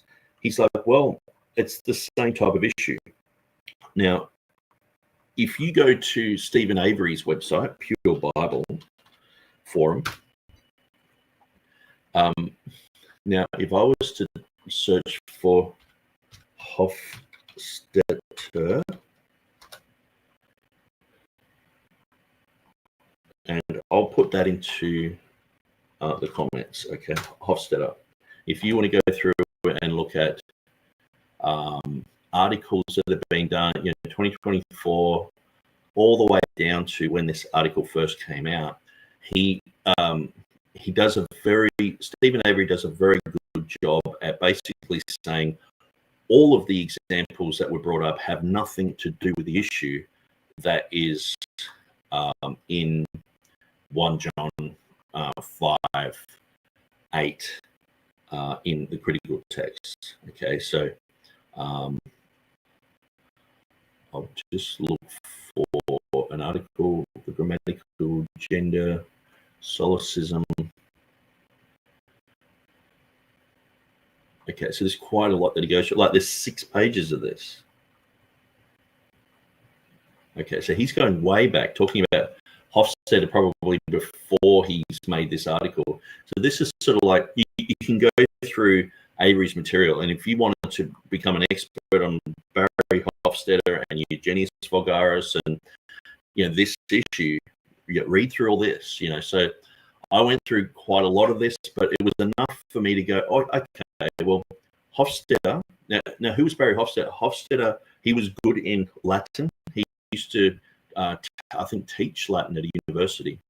He knew Greek, but then he was not as skilled. He wasn't as skilled in, Stephen Avery just poked so many holes in his scholarship that it was, I think Barry Hofstede, he's a bit like Stephen Boyce or James White. He's there basically making claims that people who are absolute experts in Greek just look at and go, no, that's not true, dude. You like the Granville Sharp thing, Okay, so that's what this article is. It's article number 5 from James Snap Jr.'s website. Is it article 5? Anyway, it's if you type in Barry Hofstede, you can read through that. And now he quotes a whole bunch of stuff. He quotes Maya and other people. Now, where do we go from there? Okay, so let's look at what is claimed by Eugenius Vogaris. Now, I wonder if there's a link, a clickable link that I can go to. It doesn't look like it. So, but maybe someone links to it in the text. So say, like, even on this article, Stephen Avery's like, Matthew 23:23 and 1 John 2:16. That's the one that Stephen Boyce brought up. Are given as supposed analogies to the gender discordance in the short earthly witnesses text. And so he's talking about, and he goes through and talks exactly about what Eugenius Vogaris said and what he didn't say. So it's an interesting thing to go through these comments. And Stephen Avery does a really good job at this. Now, I know some people demonize Stephen Avery. There's this guy, Bill Brown, just follows him around the internet just saying, you're an idiot, shut up, you're an idiot, shut up, sort of thing. But yeah, I would encourage people to go through and read that. So I'm going to put that article in the chat there. So we're explained who Eugenius Vogaris is. We've explained that this article on James Snap's site is about him and saying, well, we don't think he's correct. So what do you do in this situation? So I contacted Georgios Babiniotis. So let's have a look at who Georgios Babiniotis is. Babiniotis.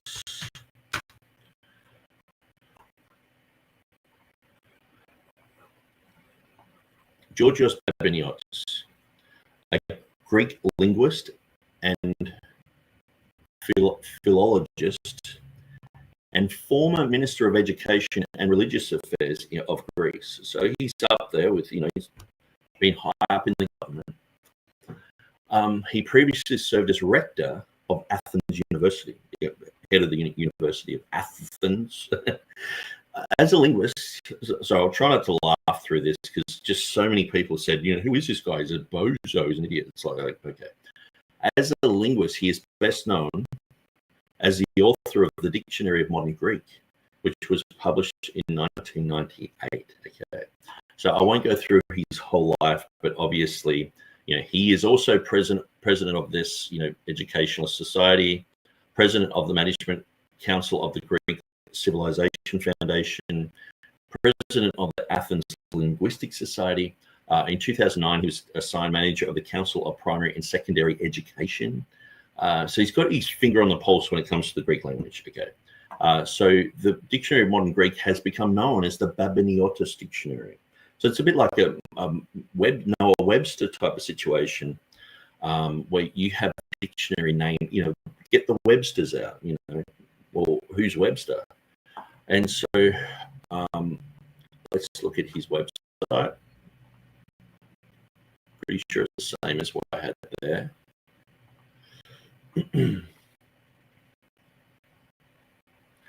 Now let's go to the English here.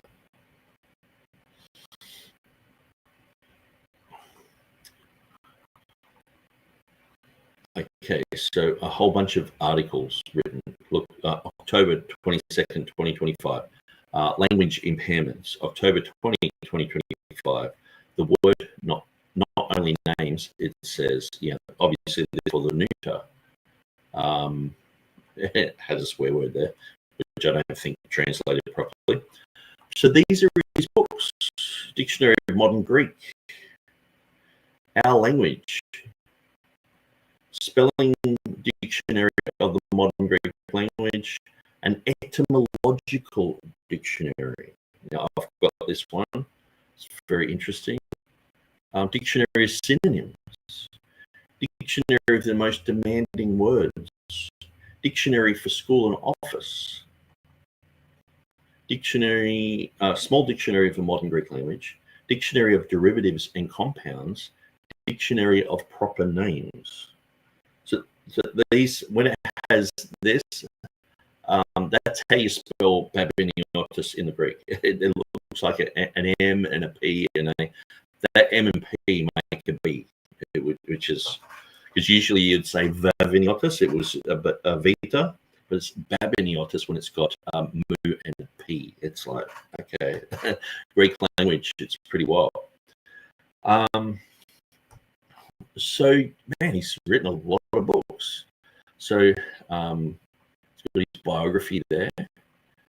So this is the guy I contacted, Georgios Babiniotis. Okay, if you want to go through his credentials, scientific activity, foreign languages, English, German, and French.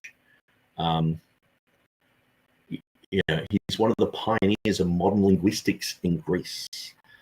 Like, can you see why I'm saying he's an expert? Like, he's still doing this stuff. He's born in like 1936, so he's a bit like some people, they have legendary status in the linguistic world, like a Noam Chomsky, or David Crystal, or those type of people. Georgios Babiniotis to the Greek-speaking world is like that. Okay, so let me just I'll jump onto YouTube now. Vicky. Whoops. Sorry, wrong thing. Vicky Flesser. Okay, now, so if you go to Vicky Flesser's page, there's 121 videos of her and Georgios.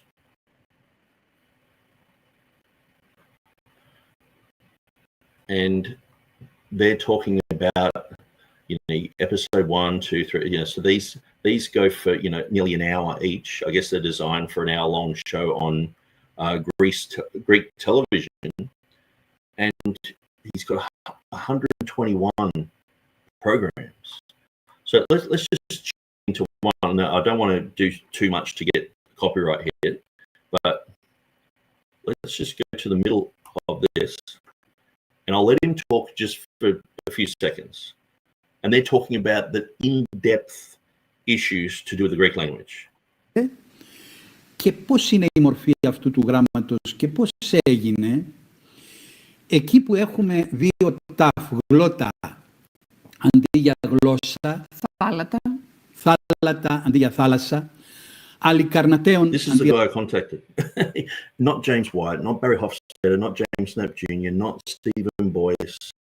I contacted this guy. Okay, so you would expect that people should revere and expect a logical answer, that they should revere and respect him, and they should expect from him a logical explanation. Okay, so now you know who Georgios Babiniotis is. what do I do with that? Okay, if you go to the website Johannine.com, whoops, there we go. I asked this guy, and you can see how busy he is. He's like helping with linguistics in the country. He's helping primary school, secondary school. I mean, and you know how good the Greek language is. The Greek language it's amazing. It's when you learn Greek and you find out all these words and etymology, it's a fantastic find, you know. So Georgios has written a whole bunch of dictionaries, like 200 articles he's written on the Greek language. He's done 120 programs recently. I mean, if you really want to know Greek, watch these shows. I mean, let's just go to another random. Μια ομοιότητα με το ελληνικό μη, με μάλιστα μεγαλύτερες τις κεραίες του μη στην Κόρινθο, στην Σικιώνα και στο Άργος και μικρότερες τις κεραίες του μη. Like, could James White even understand what he's saying? You know what I mean? But they're experts. They know what they're talking about. And he's done, like, he's an expert in ancient Greek. He's an expert in the Macedonian roots of the Greek language. He's an expert in the Latinization of certain Greek words. He's an expert in etymology. Like, I just, how many times do I have to go over and over and over how good this guy is? It's just, anyway, it just does my head in that he's just overlooked, you know. So anyway, let's read my article here. Vulgaris vindicated. Okay, so remember, this is Vulgaris, 1780. He wrote about the comma and said, hey, there's these issues here. There's a solecism there, grammatical mistake. Okay, so who would know about this? Well, Georgios Babiniotis would know about this. Okay, and so I contacted him. Vulgaris vindicated by a leading Greek expert. So this is in 2020. So it's just 5 years ago. Most critical text proponents don't even engage in grammatical issues surrounding the Johannine comma. And I take my hat off, great. And to Dwayne Green for jumping into this arena, even though I disagree with their conclusions. And those who do, such as Barry Hofstadter or James White, only reveal that they are not adequately informed about this issue. In an email discussion with Professor Georgios Babiniotis a few months ago, I asked him about the validity of the claims of legendary Greek professor Eugenius Vulgaris, the older dude in 1780, concerning the Johannine comma. Those familiar with the grammatical arguments made by Vulgaris will be pleased to know that Babiniotis, who is probably one of the most important Greek linguists alive today, said that not only was Vulgaris critical reasons, and he also took it a step further by pointing out that verse 7 justifies verse 8 because of the syntactic parallelism of these two verses. Okay, so let's explain this, or let's keep reading. Babiniotis is a Greek linguist and philologist who has written several books about Greek grammar, etymology, and other Greek language-related topics. He is the former Minister of Education and Religious Affairs of Greece. So he knows, like, not just Minister of Education, but and religious affairs, like church affairs, you know. Previously served as the rector of Athens University, the head of the university. As David Crystal is to the English-speaking people, so Georgios Babiniotis is to the Greek speaker. Here are some of the books he has written here, and so I went through some of them. You may know of Babiniotis from his Greek dictionary, which is often simply called the Babiniotis Dictionary. Okay, so there he is. In May, he wrote the following and attached a Word doc. Dear Mr. Sayer, so that's me, I apologize that only now I can answer your kind letter about the New Testament poltergeist in 1780. Here is my opinion as a linguist, not as an expert in theology. Okay, so obviously he's saying, look, I'm a linguist. I know everything about the Greek grammar, but when it comes to theology, and he's specifically talking about the theology of the Trinity of the Orthodox Church, he's like, look, I'm not an expert on that. I'm not qualified to speak on those things, but I am qualified to speak on linguistics. Okay. So that's what he wrote in the beginning of the email, and then he attached a Word document that said, in a scholar, yet not a linguist, Bishop Eugenius Vulgaris, as I do not know on what conditions it was formulated. However, linguistically, though with another explanation, Eugenius Vulgaris is right to consider verse 5.7 obligatory for the existence of verse 5.8. What you are asking has two aspects, a theological and a linguistic one. I can only say my own opinion on the linguistic aspect of the of the specific text within the frame of what is quite often used in regard to the Greek language and passages of the New Testament Greek. Like, when I first showed this to Barry Hofstadter and James Knapp Jr., they were like, oh, he says really great theologist. That's not proper English. And it's like, he's a world-leading Greek expert. He doesn't have to be an expert in English. It doesn't detract from, he's writing a personal email to me. You know what I mean? It's got a few issues here and there, but it's like, this isn't like he's writing a book on this. He's just, okay, by the way, and if you watch these programs, now I might quickly show you this. If you watch these programs, at the end, well, maybe they don't do it on that one, but the earlier ones, I know they do it on the number one ish. So I'm just trying to think and talk at the same time. They have these questions come from the audience. Με άλλα ρούχα, άλλη μορφή και άλλη σημασία ενδεχομένως, αλλά όπως σε μια αρχική ρίζα, τη ρίζα βίζο, που είχε ένα β μπροστά, που έχει διατηρηθεί στο β. Okay, well, I'm just trying to prove something, but basically they have people write in and say, well, why in Greek do we have this and why don't we have this type of thing? And then he explains, he answers everyone's questions. So it's not part of the whole program, but it is part of the program that they do that. And so for him to answer me like that, maybe he just spoke it, So, but he says, so he's coming from a linguistic point of view. The use of masculine gender and not neuter in 5.8 on 5.8.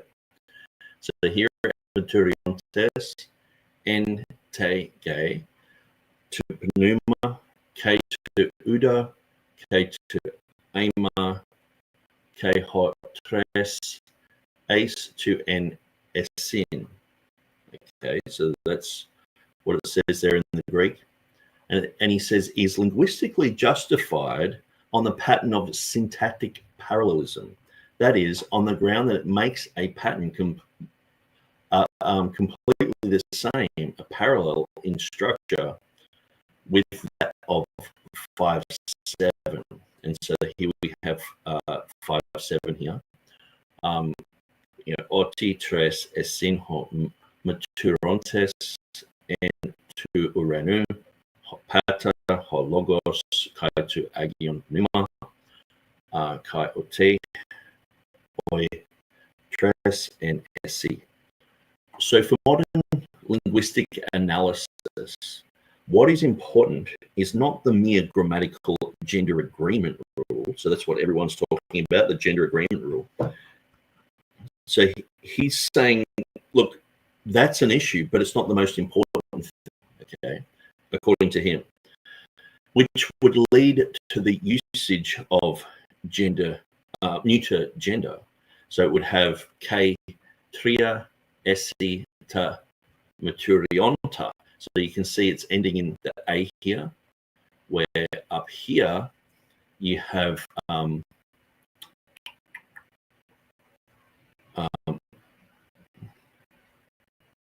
where is it?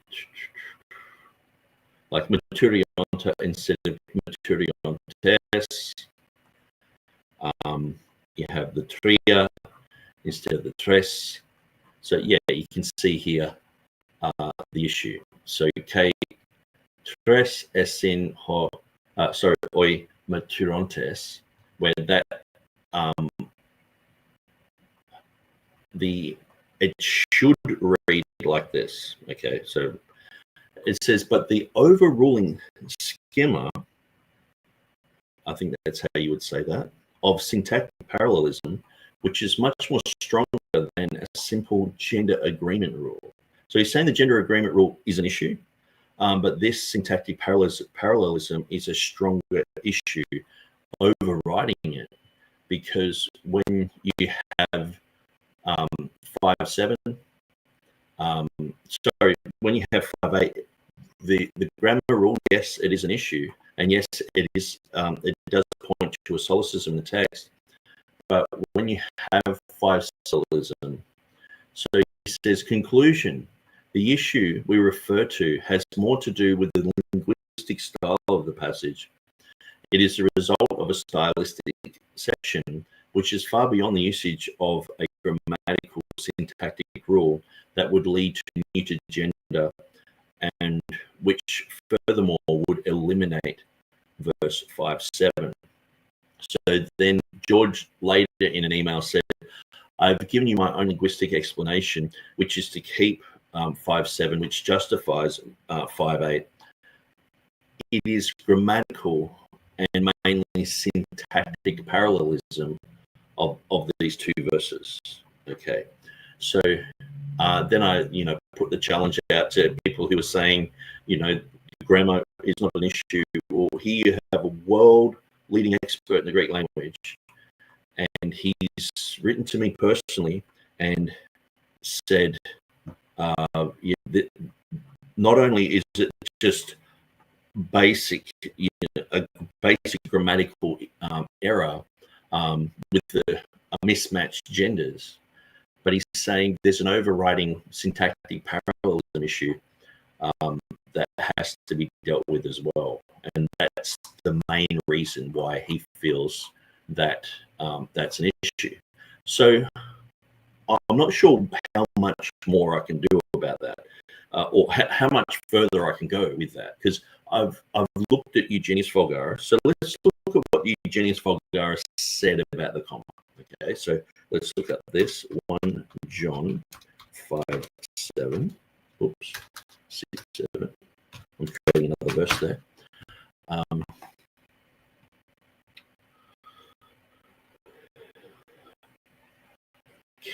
Okay, Bryan, probably Eugenius Vulgaris on the solecism.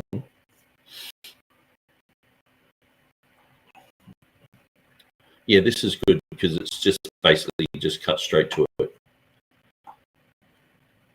And so he's basically just saying that masculine and feminine nouns in reference to ta pragmata are constructed with adjectives and pronouns expressed in the neuter gender.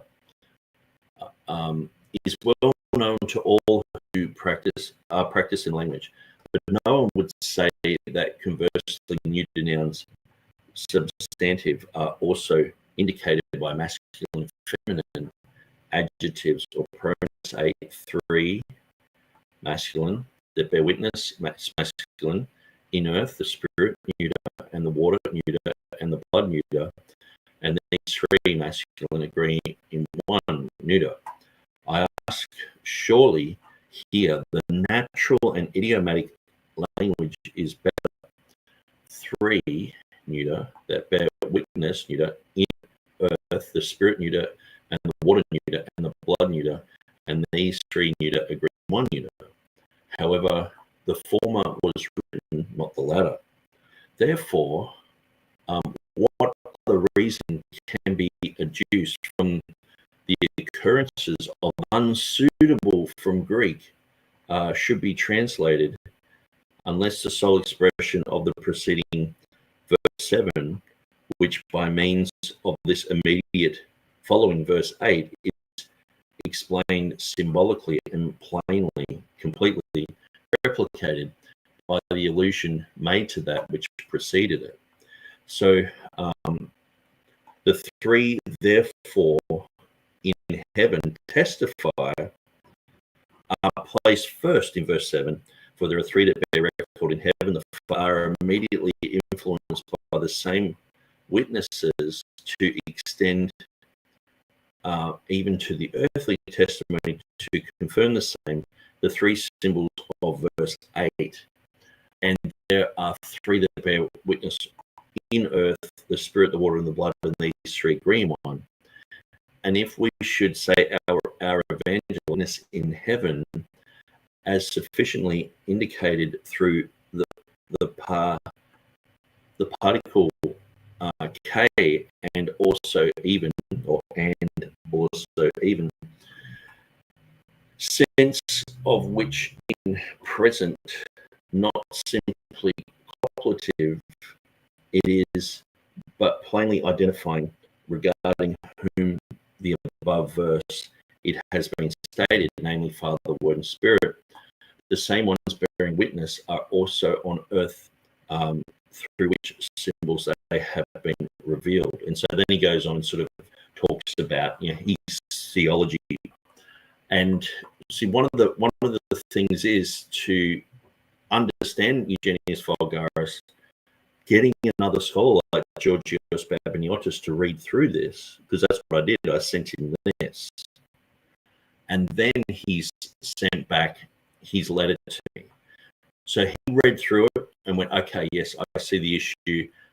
There is this syntactic parallelism that overrides all that as well. So you can see why, you know, when you've got James White saying, oh no, these scholars, what do they know? Well, okay, so Georgios Babiniotis is wrong. You know what I mean? Like, Eugenius Vulgaris is wrong. That has to be proven. You can't just say no, and just call me a King James onlyist or whatever. You know, it's just not going to work. So anyway, I think you guys get the drift about that.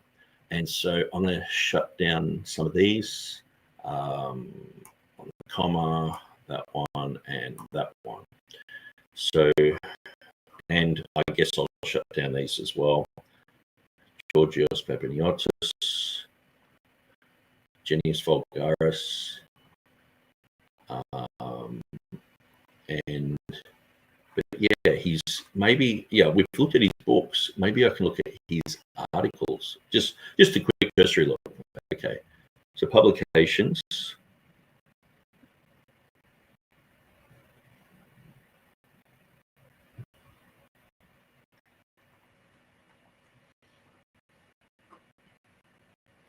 Here's a list of his articles. There's 10 pages worth. He's probably got like 15 articles there. Let's just grab one.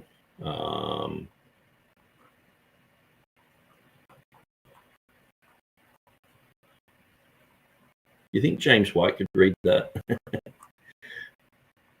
And so at this level of Greek, who are you going to listen to? Stephen Boyce, James White, or Georgios Babiniotis? That's why I went straight to the top. Now you can follow this guy on Facebook. He's got some very interesting things to say, and he's often bringing out these type of things, little short little things that can explain the Greek language. Okay, so I'll shut that down, and we are back at our article, but I sort of had to explain that. Okay, so let's go back to where the comments finished last time. TurretinFan says tuning in and switching to 3-speed to catch up. He must have had a Red Bull or something. Emryo 3 says, I don't know why I'm Emryo 3. It's me, Emmett Rivers, enjoying the information, brother.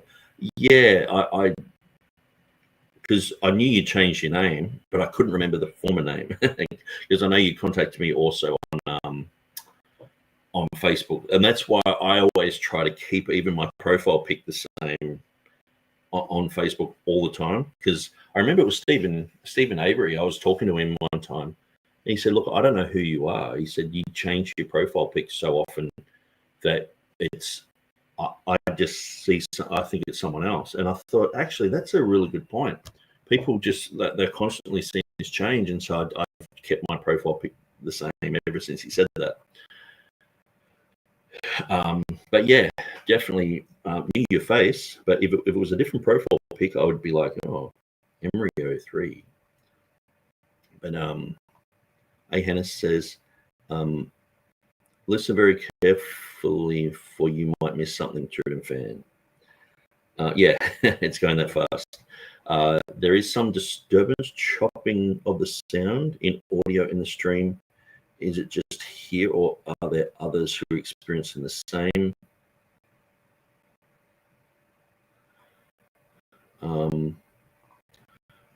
Okay, I'm not sure about that. It didn't start that way about 30 minutes ago. Okay, well, hopefully it's sort of fixed. I'm not sure what's happening there. I guess it could have been because I was loading up pages that it was, sometimes it can start spinning, and you don't disappear, but you just, it looks like I've gone or whatever. King James says infant baptism is an evil doctrine with an evil bloody history. Tried with fire says, yes, Helg, I didn't want to say anything, thinking it was just a mind. Hopefully you guys can still hear me. YouTube may have had an update and changed some of its settings. In that Pentecostal pic, that guy on the far left shot JFK. Yes, same here, approximately 30 minutes. Emmett Rivers, I noticed during the KJV only debate that your name Emmett was shown in the chat, but when I clicked on the top fans, it appears as it is now, Emryo 3. Hannah says, I think it's that Australian internet that rotates clockwise when the toilet's flush. Yeah. And so, well, I'm upside down on this part of the earth, so I have to hold on because I could just fall off the earth at any second. I mean, you guys are lucky up there. All the maps are up that way. I want to turn the map upside down, so we're on top for a change. But have you ever looked at those maps where it shows the real size of countries? It's quite amazing. I actually downloaded one yesterday. I might quickly show you.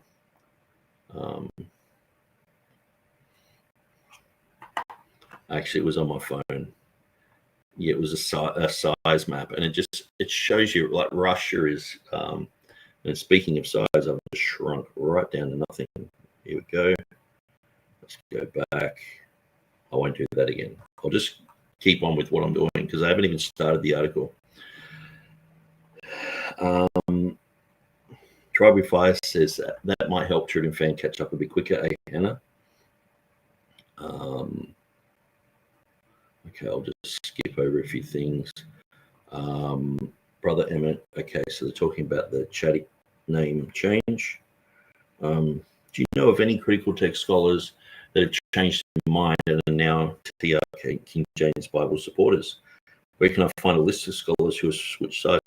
I think quite a lot. I mean, Jeff Riddle, he talks about, he used to read other versions. There are quite a lot. Will Kinney.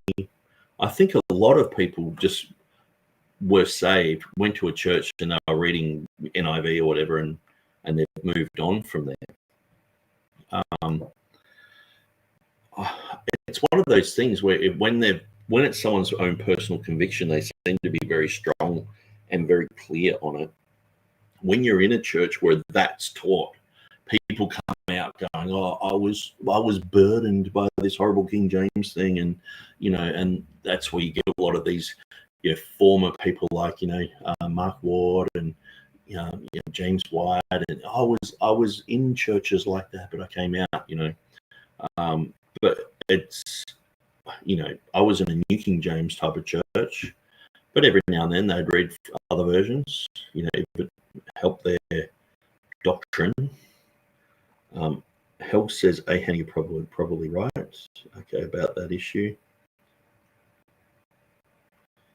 And Frank is in the house and says, "Please pray for me to do well in my courses, or to also to do well at my job, and to be prepared every day for my job in Jesus' name." Okay. All right, Frank. God, we pray in Jesus' name for Frank, for all that he just mentioned, and we just pray a blessing upon him, and that you'll help him with all those issues. In Jesus' name we pray. Amen. Okay, so let's, with that background, so that's what I'm expecting Timothy to go through. Okay, Georgios Babiniotis, da-da-da-da. Okay, so let's look at this article number 5, with the inclusion, the Johannine comment of 1 John 5, 7-8, examining the strongest argument of internal evidence. And so in the previous article, we saw that he sort of finished with this, and he's written these articles. Perhaps he was already going through some of the other articles, and he thought that he touched on it here, but it's not what one would mostly encounter. But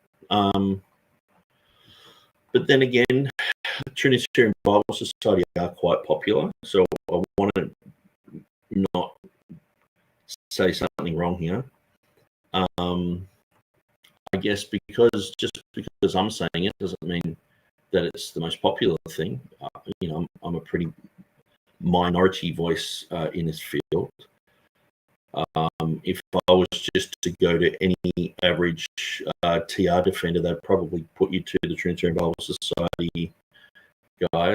So okay, yeah, let's move on from there. A worthy inclusion. After admitting the scant external evidence, and so looking at those Greek issues, and so I did say that I would look at some of the external evidence. And so one thing that I have done is I have made this article, which I didn't have before, on 636. Okay. I'm going to grab that and go to my web page. Actually, I'll jump there. It's probably not up there yet. Oops. Okay, maybe I can just go there. Okay, so here we go. So I've pretty much got all the information the same as the Wikipedia article, but I also have, whoops, there's a bit of a reference issue there. I also have what Elijah Hixson says. So I'm just going to quickly edit some of this. Maybe I'll just go through the Wikipedia one, and then I'll read through I'll read through what Elijah Hixson says. So this is minuscule 636.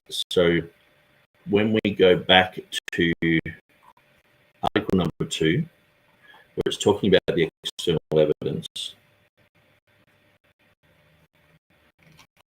you can clearly see here, it says GA 636 in the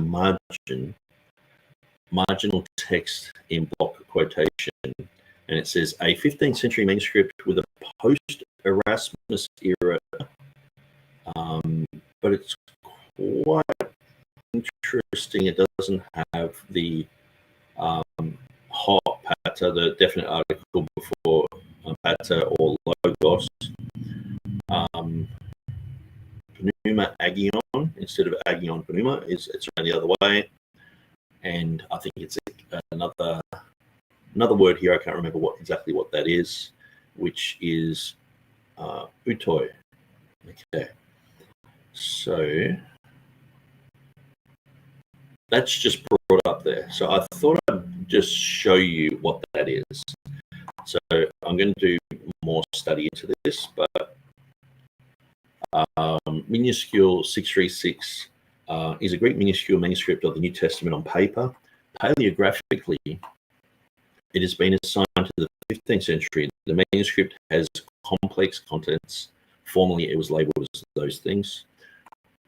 The context contains the Acts of the Apostles, the Catholic epistles, the Pauline epistles on 211 paper leaves. At the end of Hebrews, was supplemented in the 16th century. Okay, so the end of Hebrews, someone's added to that. 22 to 27 lines per page, and it contains all the usual things in a Byzantine manuscript. It has it in that order, and it says it contains the comma Johannine in the margin added by a later hand. Okay. It was written by Presbyter Nicholas. It's dated by the INTF to the 15th century, so it could have been 1450 or something like that. Or the manuscript was added to the list of New Testament manuscripts by Scholz, who examined the major part of the manuscript. Gregory saw it in 1886. In 1908, Gregory gave it this number, and it's housed in Naples at the moment. Okay, so what do I have written on this? So I might even look up Elijah Hixson. Hixson 1 John 5, because he has a nice, pretty little picture of it. Now we're looking at 636 in the margin. This is a marginal note, so it's not in the main text. Now it says GA 636 is a 15th century manuscript, but again, the comma Johannine looks like a later hand. Okay, so they're making this claim that it's a later hand. This, how they know it's a later hand, I will do my best to get better pictures, to examine through this, and to put all that information into the website. But sometimes you can see clear, distinctive things written down, or a letter that matches the original text, or all we have to do is look at other marginal notes, and so it lacks the definite articles, so it could be an independent translation of the Latin. So notice, if it has no articles, it's just of the Latin.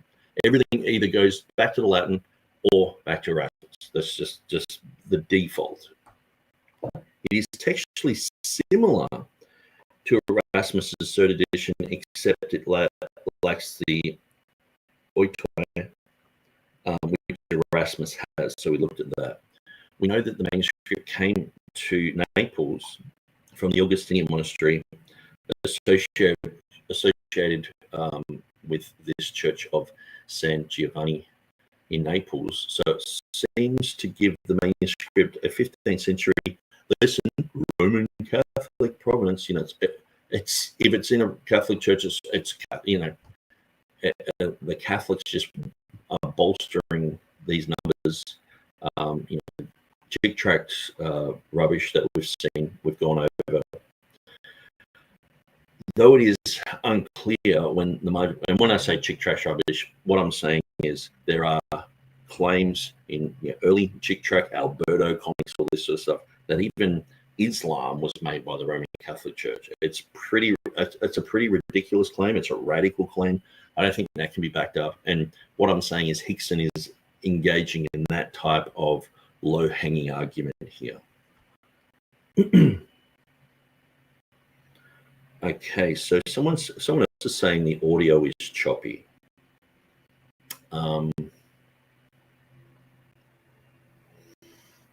That's a shame because I just use my system audio. I've never changed it, but it could be on its way out. Okay, I've just got one more little bit to read here, and then I'll try and fix that issue. Maybe I can log in and log out or something like that. So that seems to give the manuscript itself a 15th century Roman Catholic provenance, though it is unclear when the marginal edition was written. It does have numerous scribblings, and an interesting study might be for someone to go through 636 and try to identify the source of these notes. So it's not 100% that this is later, but they're just saying, okay, it can't possibly be from Greek, and it has to be back translated from Latin because that's the official, and it's probably from Erasmus, even though it differs from Erasmus. So this is the issue. Okay, so what I might do, I might actually shut my computer down, restart it, and log it back into StreamYard, and we'll just see if that changes anything. And so just bear with me. I'll quickly do that. So let's just go to restart.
Okay, so I've just turned my computer on and off.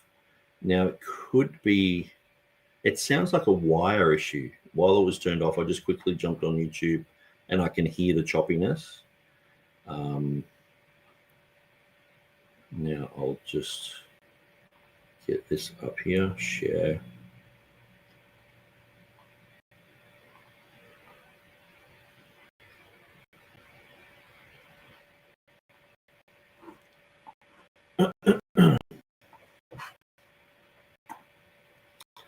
Okay, so Chris KJV says, hi guys, is it just me or is the audio choppy? And Rio says, could you please give us a brief introduction to who Timothy Decker is? What's his background to do with the textual critics and do the text critics look to him as an influence? I think he's just a new guy on the block. He did do some sort of article where he was comparing Textus Receptus editions and looking at the differences. And then he has done a few articles on 1 John. So he's sort of like new on the scene. I don't think he's very influential, but it does seem like a lot of people are following him from that type of camp. And these articles will probably become like go-to articles, you know, for a lot of people in that type of camp.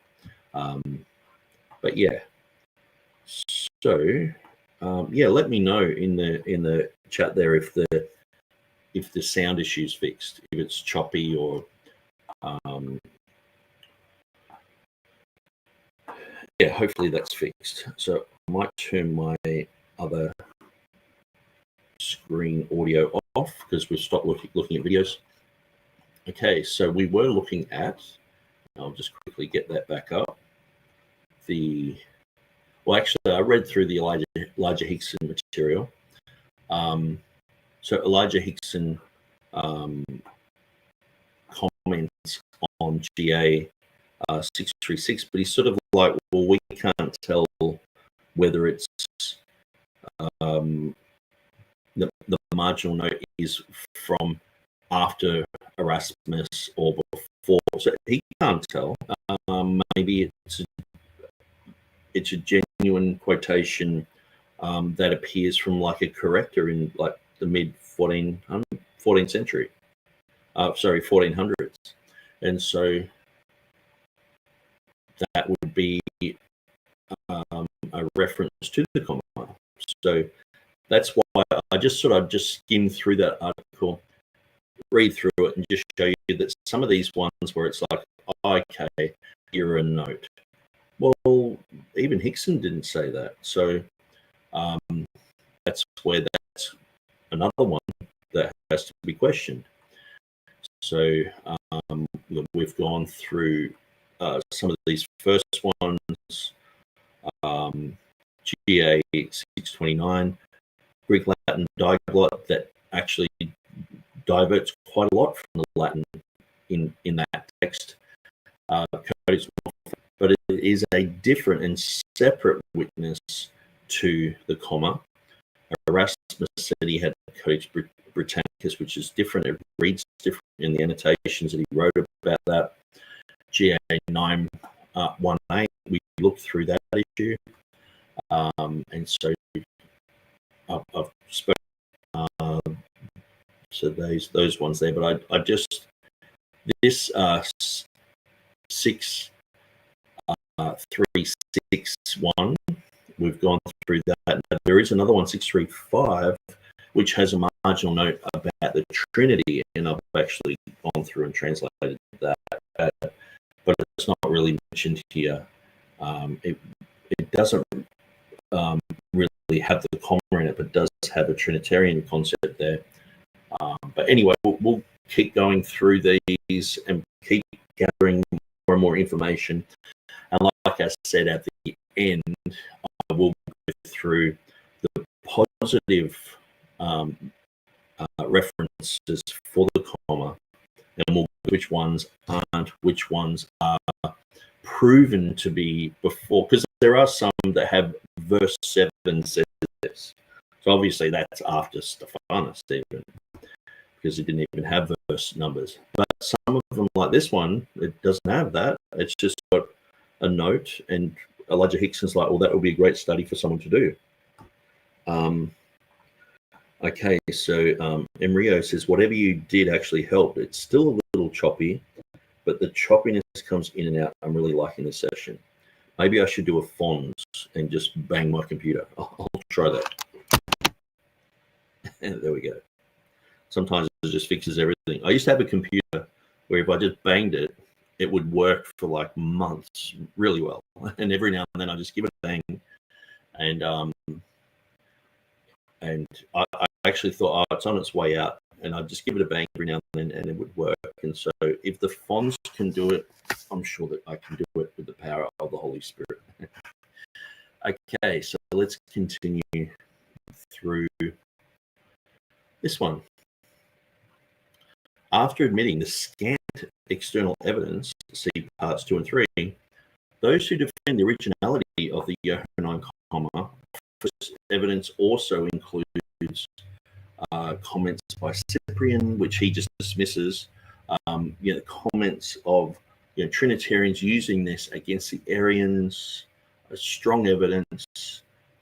Codex Fuldensis is a very strong evidence of Jerome saying that unfaithful scribes are taking this out, and so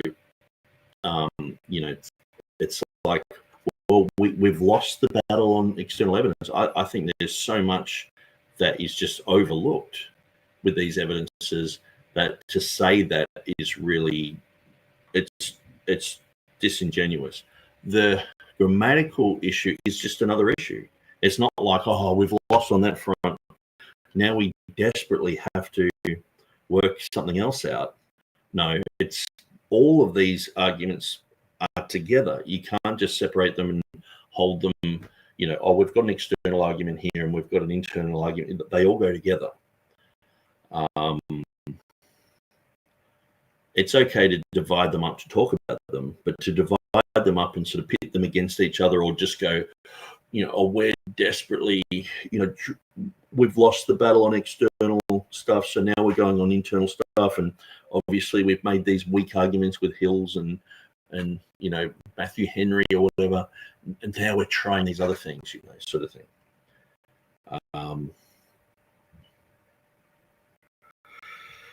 Chris KJV says, sometimes closing all unnecessary windows on your PC can help. Yes, so everything is shut except for like 3 windows now. It was good for a while. I went back again, though I can hear everything you say. It's just a little interfering, no big problem. I guess it is, if it is like that, it is going to be a continuing issue. So I do have a whole setup where I can set up a mic and everything.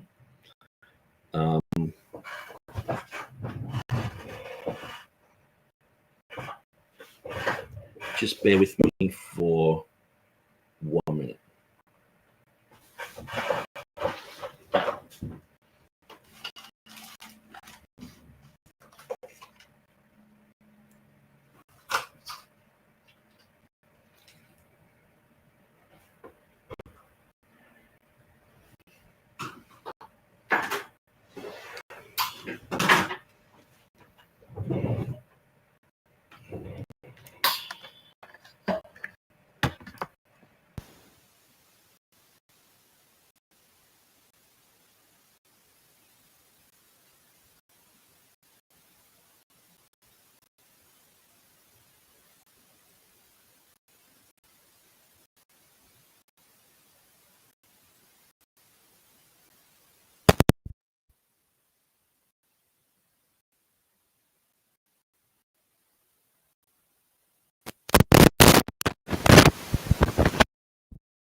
I don't think that worked. I just plugged in a mic and it didn't seem to like it. So anyway, I'm just going to have to continue as we are, and I'll have to work on these issues a little bit later. So sorry about that, guys. I will try my best to rectify that problem for next time.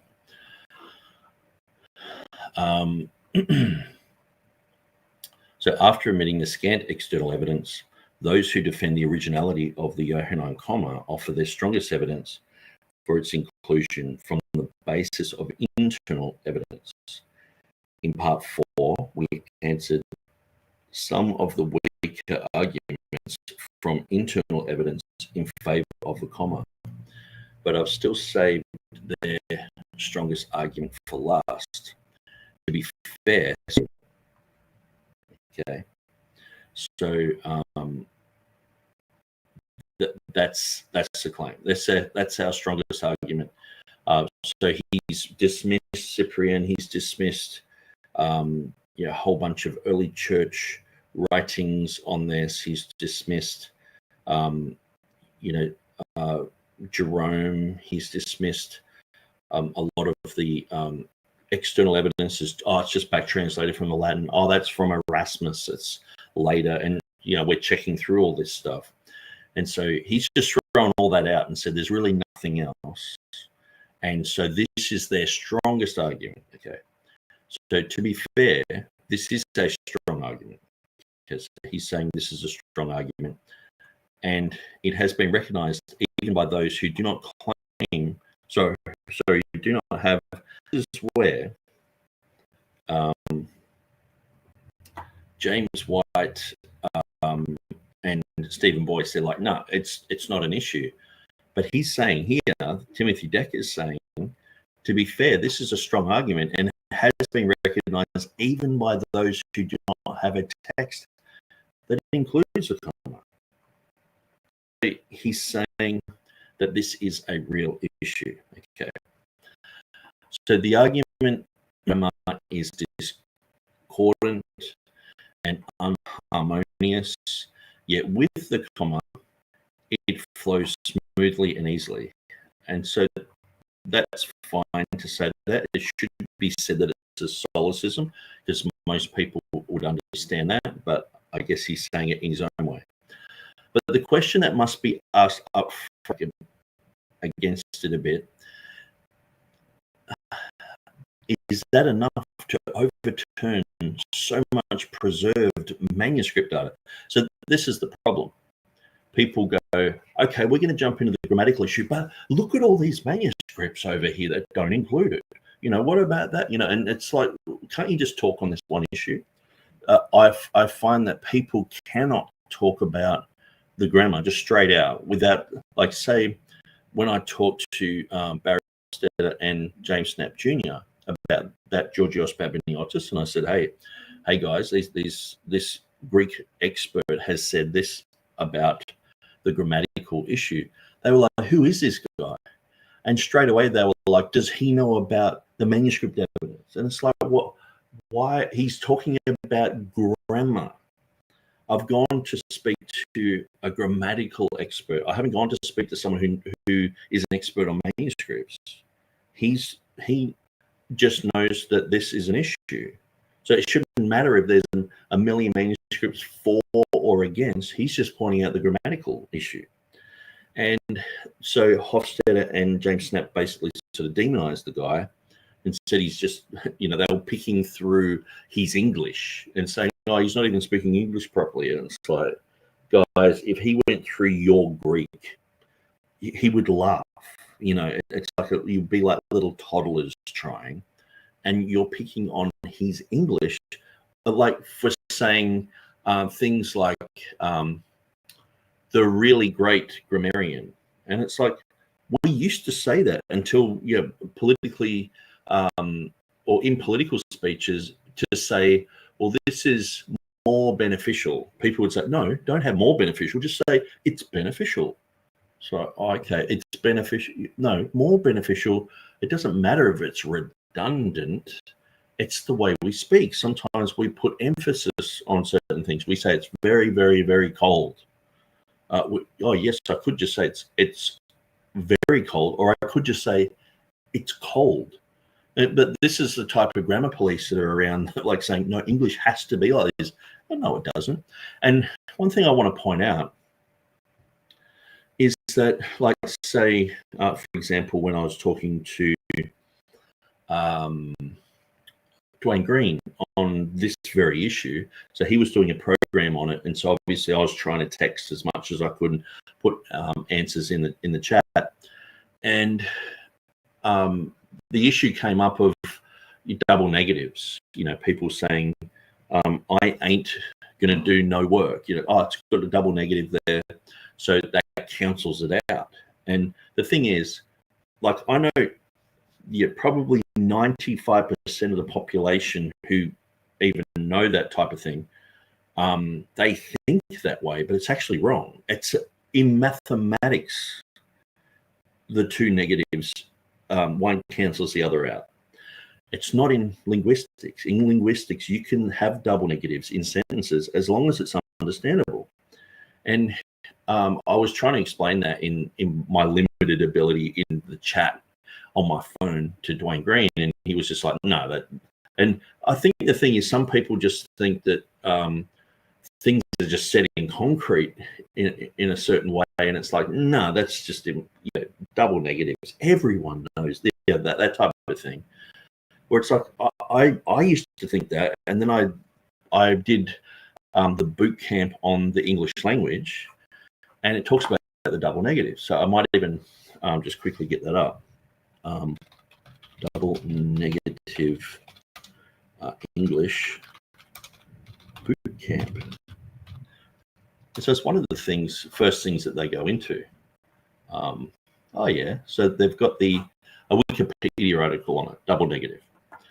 A double negative is a construction occurring when two forms of grammatical negation are used in the same sentence. Okay, so two negatives resolve away, etc. Standard English. So it did come up bootcamp. No, so it's not in there. So I thought it might actually go to that. Or negative.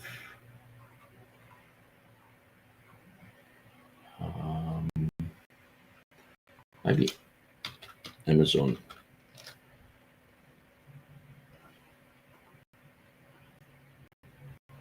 I don't want no double negation. So anyway,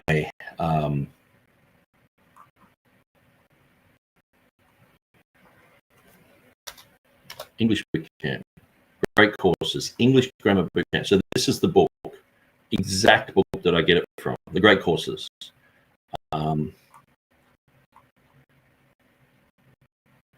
It talks about grammatical rules and all the rest of it. And when you go through it, it's very clear. Maybe a double. No, it's not showing it. So, but basically, it is an issue. Most people are just simply wrong. And once you know it, you're like, no, you can have double negatives. So the argument is one of grammar, that without the comma, the grammar is discordant and unharmonious. Yet with the comma, it flows smoothly and easily. But the question that must be asked up front is this: even if that is the case, not pushed manuscript data. So when it's talking about preserved, or I guess he's just using it, manuscript data that has been preserved to today. Anyway, there are several places in the New Testament that do not adhere to standard grammatical rules. Many of them by the same apostolic author, John. So he's got a footnote here for an excellent treatment on grammatical solecisms in the book of Revelation. See G.K. Beale, Solecisms of the Apocalypse as Signals of the Presence of the Old Testament Allusions. Selective analysis of Revelation 1:21 to 22 in early Christian interpretation of the Scriptures of Israel, 1997. Okay, so I'm going to open up the page. I'm going to just see if I can grab my Facebook in the history here. StreamYard.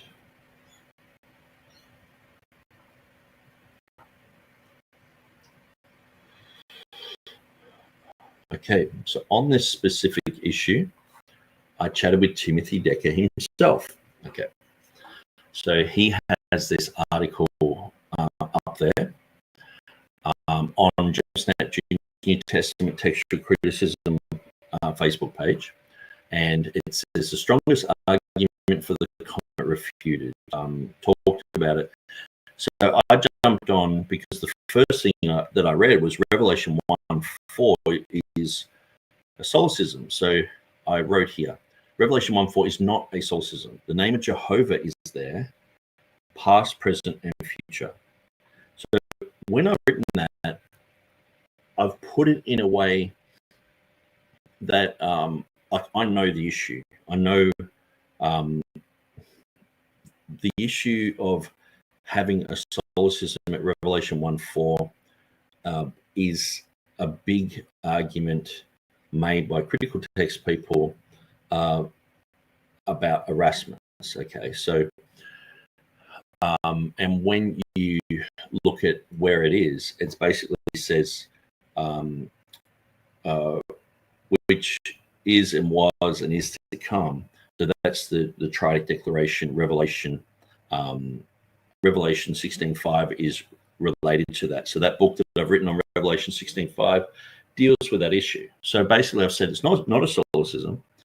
The name of Jehovah is there, and it's talking about the past, the present, and the future. So the 3 I 15, it explains the I am past, the I am present, and the I am future, and then that equals the name of Jehovah. So when it has the past, present, and future there, who is and was and is to come, that is the name of Jehovah. So that's why it is written in a certain way, and it looks like a solecism, but it's not. Okay, so I've got written here, it's not a solecism, it's the name of Jehovah. Timothy Decker replied and said, that's not the solecism, bruv. So he's saying, okay, well, that's not the solecism, that's not where the solecism appears, that's not it. Okay, so I'm like, my reply, I'm like, okay, the only solecism I know of there in the critical text at Revelation 1:4 is that one, unless I'm missing something, because I know that I've looked into this for years and years and years. So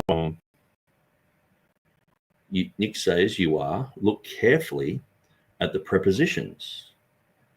I'm like, yes, which is before the name, the apo, ho'on, kaho, en, kaho, ekomenos, and that's in the NA 28. So I'm quoting NA 28. So it's a neutral ground for us to talk about, And he says, apo doesn't take the nominative. So he is talking about this issue. He's saying it's. I said it's not a solecism. The name of Jehovah is there, past, present, and future, and he's saying that's not the solecism.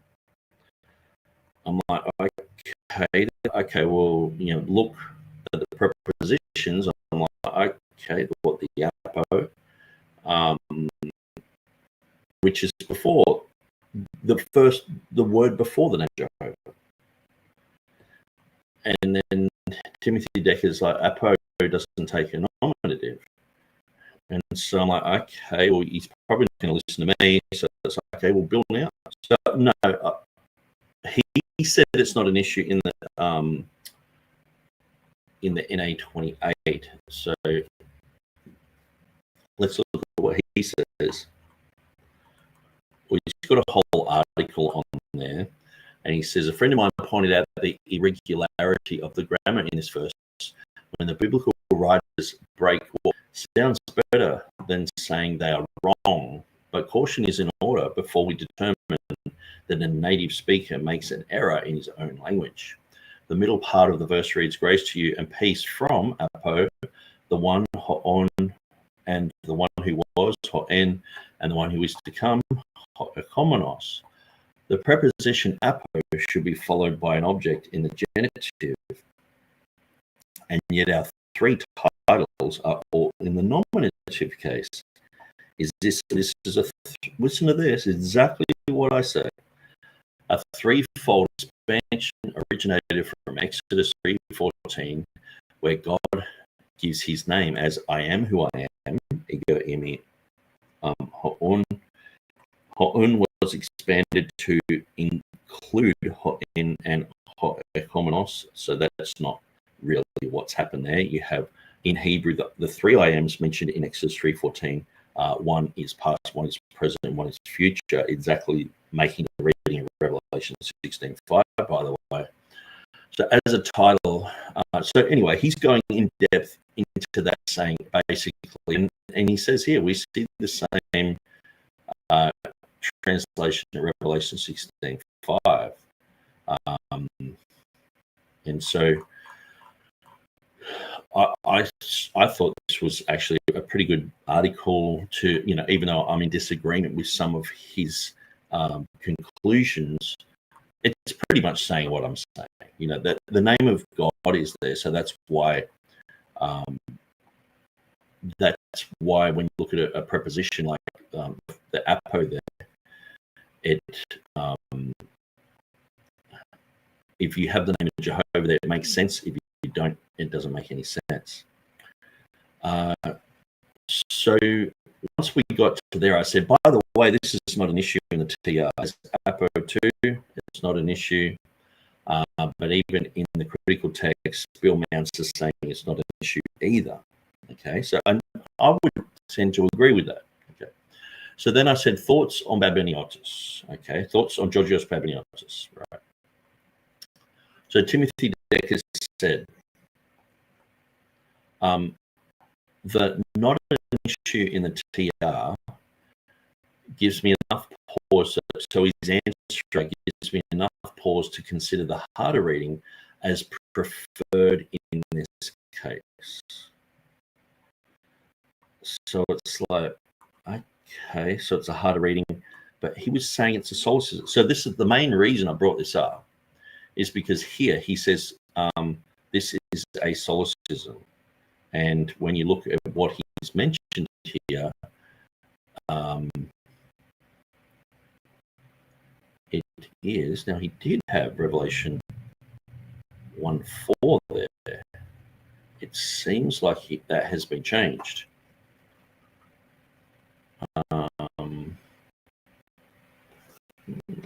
Where's 1:4? Oh yeah, here we go. So conclusion, and so then he has, obviously that issue with Revelation 1:4 is here. It would break grammatical rules and conventional stylings. So he's got that there, which is relative to this footnote.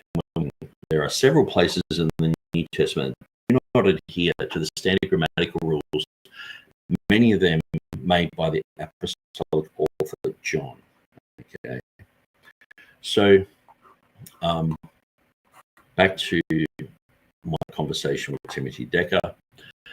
So the first thing I've said is it's not a solecism, but is it the solecism?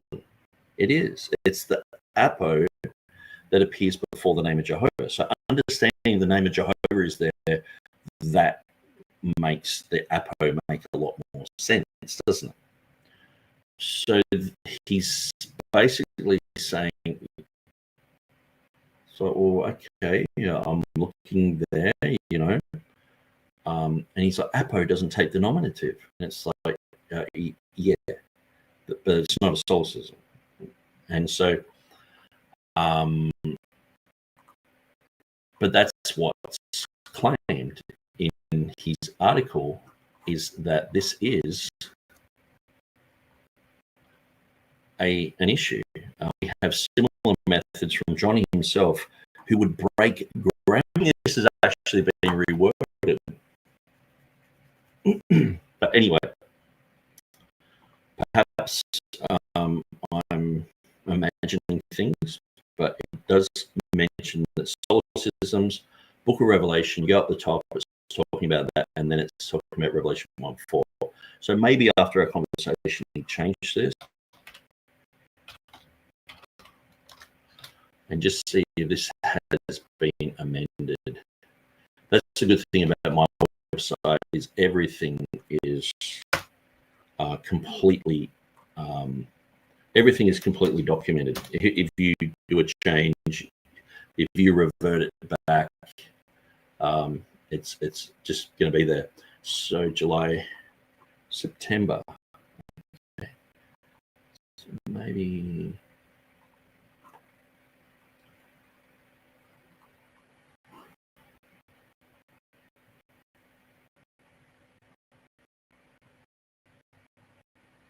Okay.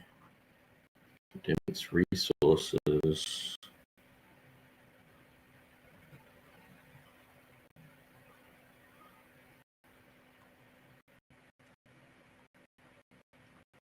Wow, pop-ups and everything. Can't get rid of that one.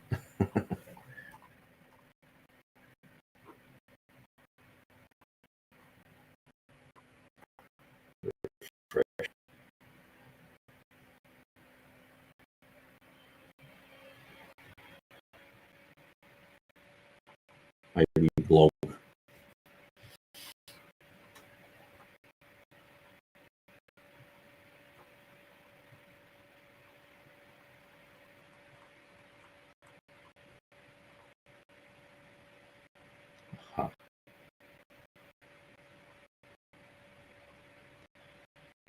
No. Anyway, I'm rabbit trailing. But let's finish the Facebook thing and then I'll move on. So I asked him, what about Georgios Babiniotis? And he said, at the moment that Babiniotis appeals to syntactic parallelism, you lose me. Okay. And he says, see my fourth article. Okay, so let's go to his fourth item. But he doesn't deal with that issue. He deals with parallelism and Hebrew poetry. So he's not actually dealing with the syntactic parallelism that was brought up by Georgios Babiniotis, is he? He's talking about Hebrew parallelism. So this is a completely different issue. And so, Hebrew poetic parallelism. So, okay, his syntactic parallelism, you lose me on my fourth article, or see my fourth article, which he doesn't mention anything to do with Babiniotis and that type of thing. And I believe I've offered a convincing case why the so-called grammatical discordance is nothing but to grammatical authority that seems to me to be a weak argument. It must be because so-and-so said it. Well, that's not really directly dealing with Babiniotis. Babiniotis has made claims about a syntactic parallel with Eugenius Vulgaris. He's agreed with me that there are issues. There is a solecism in the text. And this is not the same as a Hebrew parallelism. And there's nothing wrong with appealing to an authority who knows something. Like if I want to talk about race cars, if I talk to a guy who's made Ferraris for the last 30 years and he's an expert at that, he's written books on it, he teaches. If I ask him, obviously, it's not just it's not just a logical fallacy or you're just appealing to an authority. Of course, we appeal to authorities all the time in issues. There's many things that I don't know about, and if I want to know about the English language, I might contact like David Crystal or Noam Chomsky, or someone who knows the language very well.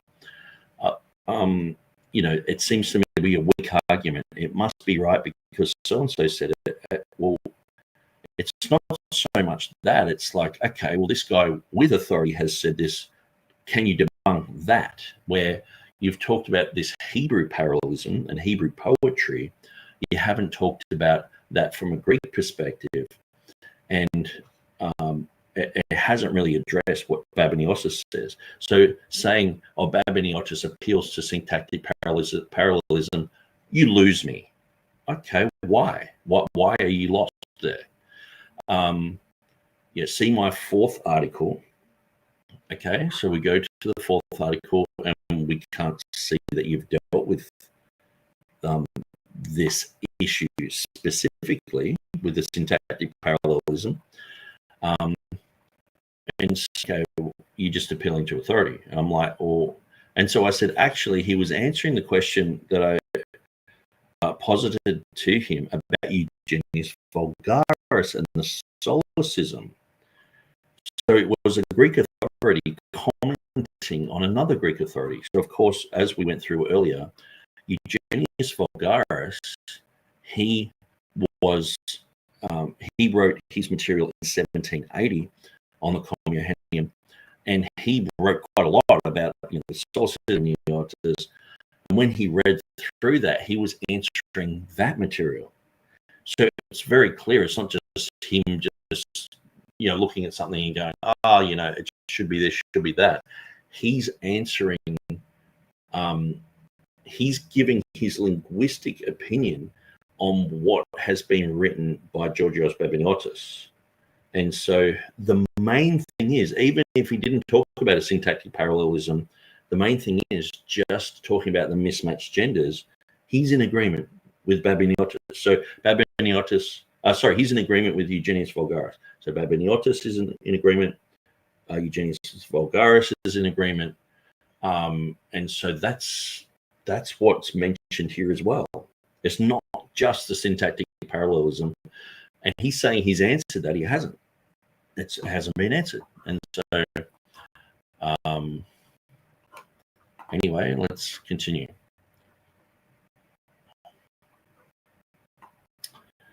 So if, okay, maybe, so I can turn Facebook off, I think. Let's shut that down. Yes, goodbye.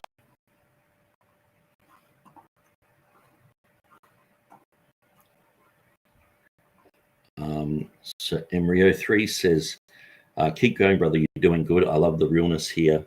I feel like I'm right there with you, plugging and unplugging things. So there is internal evidence, external evidence, church father quotations, and grammatical evidence, and they still want to exclude it. Wow. Talk about KJB derangement syndrome. Never KJBers, yeah, and that's the thing. There's so much that I felt like he hasn't dealt with. But anyway, let's continue to go through this. If that infrequency occurs in the grammatical solecism at 1 John 5:7 to 8, enough to overturn the 98% of Greek manuscripts that do not contain the comma. Okay, so here we have that argument again. So in this sentence, he's actually saying Stephen Boyce and James White are wrong. They should recognize it's a solecism. John does this all the time, where that's not what Stephen Boyce and James White were saying. They were clearly saying that there is no solecism there. Okay. And also, he's brought up the whole manuscript thing again. What about all the Greek manuscript? And it's like there are plenty of places, like even James Snapp Jr., he thinks there's a place where it talks about the baptism that happens in, Acts chapter 8, verse 37. That's based on 15% of manuscript evidence. So it's very minor reading. But he thinks it's genuine. He looks at the early church writers and a whole bunch of other things and goes, I think it's genuine. So how come he can do a minority reading, but we can't? You know what I mean? And how come the last 12 verses of Mark, critical text people can go, 2 manuscripts don't have them, so we can delete 12 verses. And so this is the issue where I would say to Timothy Decker, okay, so what is your text? Where is your text? Do you delete that one in Acts? And then it's at this point people go, reactionary, like, yes, I'll delete that, sort of thing. And it's like, look, you don't do anything rash. I've seen Stephen Boyce do this and then go, oh, actually, the last 12 verses of Mark, I think they might be in there. And then he did articles defending the end of the Lord's Prayer. And it's like, which I noticed Timothy spoke against, and it seems to be all over the shop. Who are we following here? There's so many different voices, and I don't know where his text is. Which one's he following? Perhaps it's a majority text. Perhaps it's a Byzantine priority. Perhaps it's like James Snap Jr. equitable eclecticism. Perhaps it's a critical text. I don't know. So. Indeed, there are times where the notions of constructio as or meaning is permissible or even expected. It will be argued here that the simple solution to the grammatical dilemma is this very notion of constructio ad sensum. The grammar is constructed in such a way to fit the sense of the text. So, it's just basically a fancy way of saying, well, you can sort of write whatever you want. But apparently in Revelation 1:4, it's a solecism. When it's not, it's nominative there. It's not even in the critical text. I don't think it's a solecism. But most people don't know that it's the name of Jehovah there, so that's why they assume there's a solecism there. There was an early church writer. His name doesn't come to me at the moment, but he wrote about how 1 John, the epistle of 1 John has correct grammar and has no solecism type of thing. Now, I know Stephen Avery talks about this quite a lot. I'm not exactly sure where that's quoted or, where I can get the best quotation of that, but I have heard him mention that quite a lot. And so he's usually very well researched. I've got no reason to think he would pull wool over our eyes on that issue. He's never done that before. So let's go through this. The grammatical argument asserted. I want to begin by quoting a native Greek speaker from 31. He was faced with the grammatical difficulty too. What about John then? When in his Catholic epistle, he says that there are three that bear witness: the Spirit, the water, and the blood. Do you think he's talking nonsense? First, because he has ventured to reckon under one numeral things ought to be done only in the case of things which are consubstantial. For who would assert that these are consubstantial? Secondly, because he has not been consistent in the way that he has happened upon his terms. But after using three in the masculine gender, he adds three words which are neuter, contrary to the gender. For what is the difference between putting a masculine three first and then adding one and one and one in the neuter?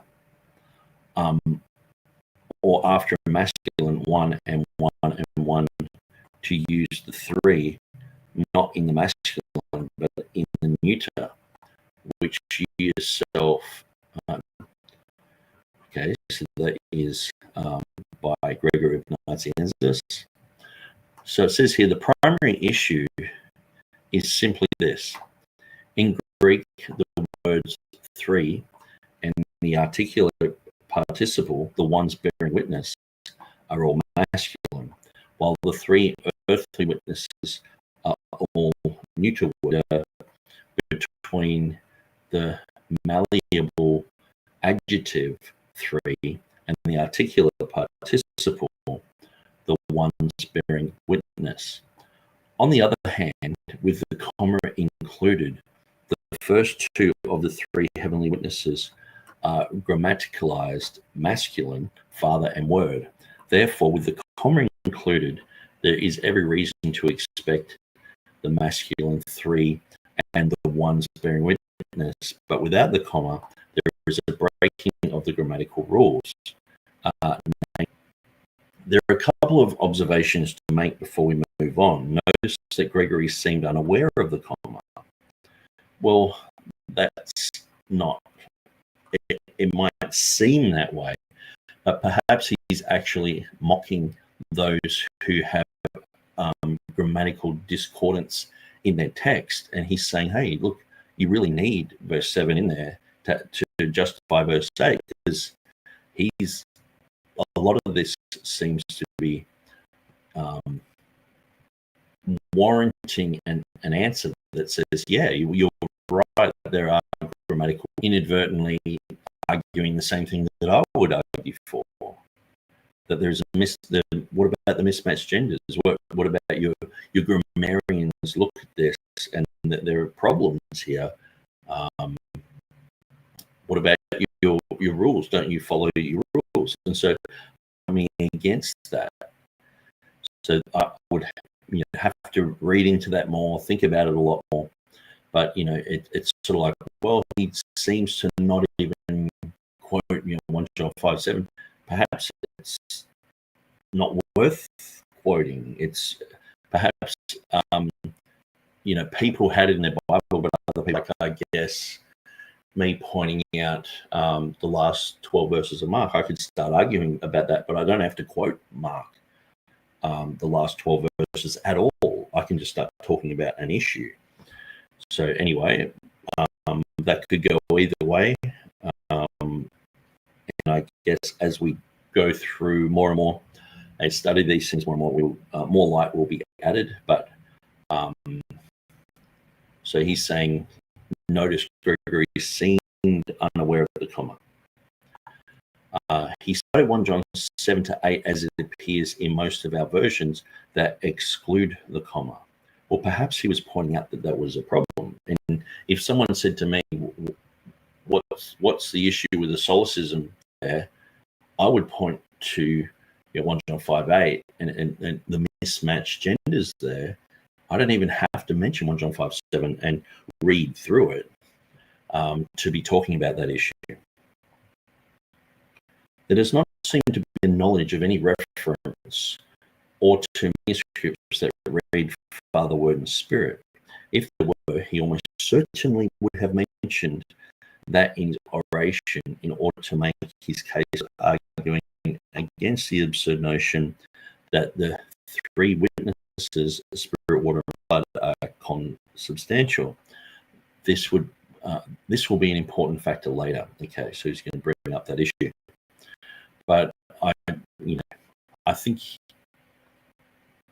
the more that I'll keep that in mind as I study through, and it is one thing that I guess I'm only just pushing against it because whenever I've studied this, that is what would come to my mind, and I would say, okay, well that could be true, that could be relevant, but just going through this with fresh eyes, I'm like, well, just because he's not mentioning the comma there doesn't mean he's not talking about it.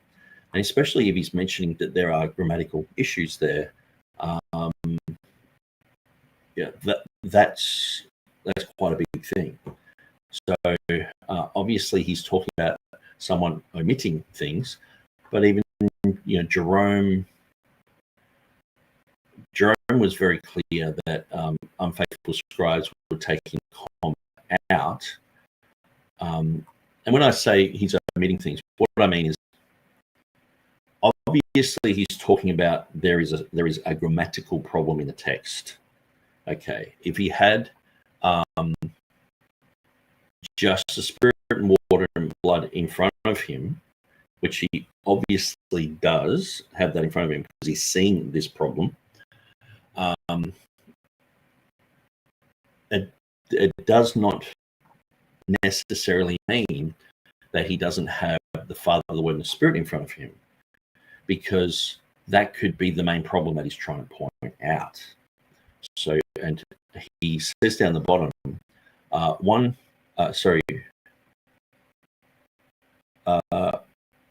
or after masculine, but in the neuter, which you yourself disclaim in the case of deity. So it's talking about the deity. Where is this, you know, spirit, the water, and the blood?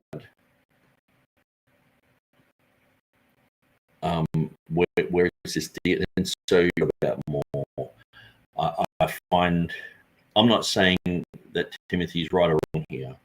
What I'm saying is, in my own thoughts, I'm questioning that narrative that, oh no, it only mentions the spirit, water, and the blood, so that's the only thing he knew of.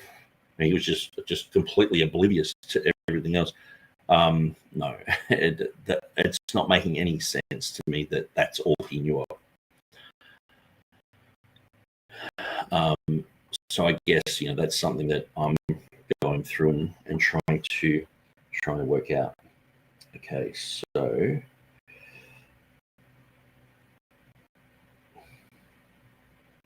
all right.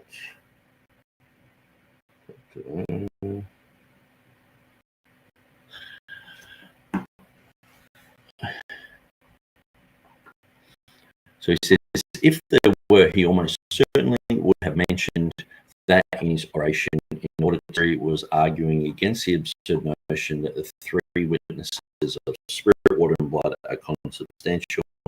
This will be an important point for later. So we read through that. So TurretinFan is in the house, and I had to pause for a bit. Still way behind this in the stream. Okay, so yeah, we've gone through all sorts of issues here, but I do want to try and finish this article.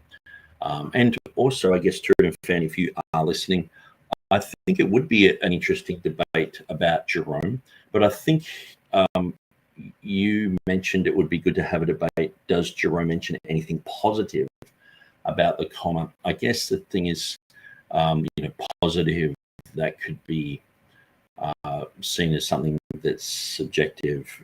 It's movable. You know, what's positive? I guess in a sense where that he wants it put in there. I guess I don't mind debating on that issue, but I probably would prefer to just directly speak about that. Maybe a debate, like Jerome and the Communianium, or did Jerome support the Communianium, which is sort of saying the same thing, I guess, in a way. But that would be an interesting debate.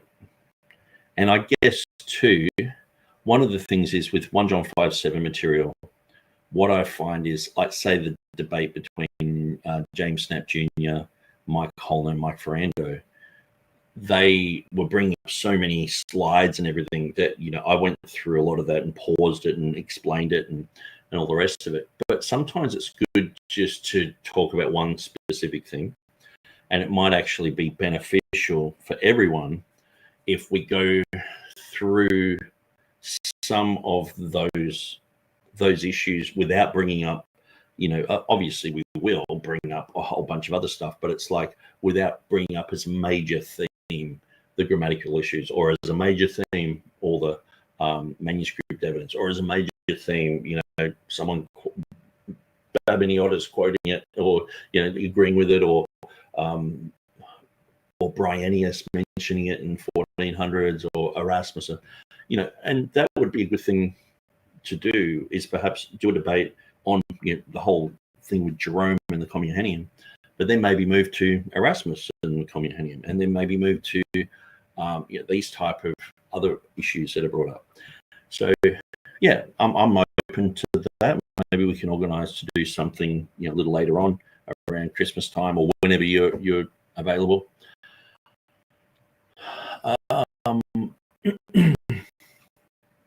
Okay, so we're looking at strongest argument affirmed. So this is the word.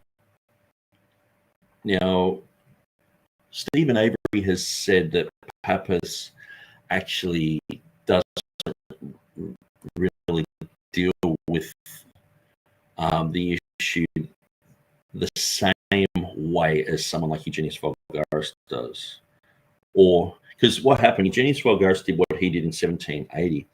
Then a whole bunch of other people, Burgess, Forster, a bunch of defenders of the comma, they used his argumentation. And so some people are saying that say someone like Pappus is making a different argument. So he says, if a Trinitarian passage is omitted, how are we to explain the masculine adjective tres, 3 in the masculine article, or in a plural, as well as the masculine participle maturantes, bear witness, in the 8th verse of the 5th chapter? The adjective, article, and the participle are all masculine. The problem arises when we consider the mixture of the masculine with neuter substantives, which immediately follow. The 3 nouns that follow are the spirit and the water and the blood, which are all neuter. As the reader can readily see, there is no argument between these nouns with the masculine article, adjective, and participle that precedes them. There is a serious grammatical problem if the comma is omitted. The masculine adjective 3 and the masculine article the, with the masculine participle bear witness or record of verse 8, is only understood by the attraction of the 3 witnesses of verse 7, which are masculine. It is the Father and the Word and the Holy Ghost of the previous verse that explains the masculine adjective, article, and participle in verse 8. Therefore, insisting that the 7th verse is to be omitted creates confusion. Okay, so, and that is from C.H. Pappus in defense of the authenticity of 1 John 5:7 in 2016. And it seems like a very good argument. Okay.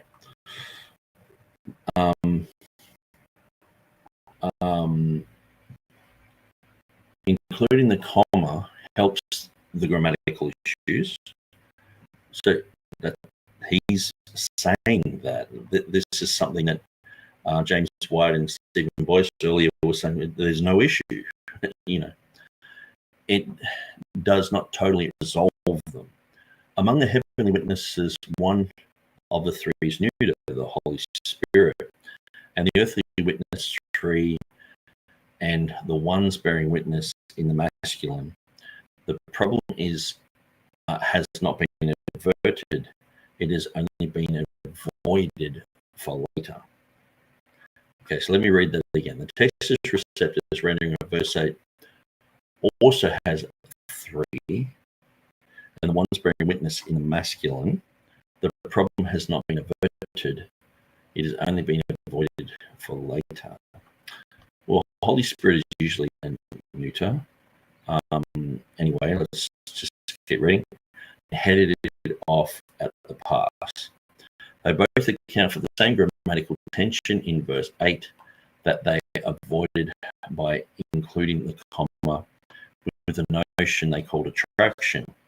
Dabney explained what attraction would do, saying the pneuma, spirit, the leading noun of the second group, and next to the adjectives has just had a species of masculineness superinduced upon it by its previous, because spirit is in the first group, and the first group could naturally be rendered with the masculines, 3 bearing witness. Then the second occurrence of spirit would attract the same masculines, 3 bearing witness. My response is quite simple. It seems that Dabney and Pappus can agree for that is what attraction is. But will they allow others to do the same when they propose an interpretation without the comma for the constructio ad sensum that Dabney argued for? is one of personhood, or has masculineness superinduced upon it, and that person of spirit continues into the second group, and that personhood or personification is extended to the other neuters, water and blood, then can we not also reasonably conclude that personification of neuters is a sufficient constructio ad sensum? I think Dabney would have to agree in order for his argument to stand. As will be demonstrated below, this is the exact argument made when the comma is omitted. Personification and the constructio ad sensum to highlight the three bacillus.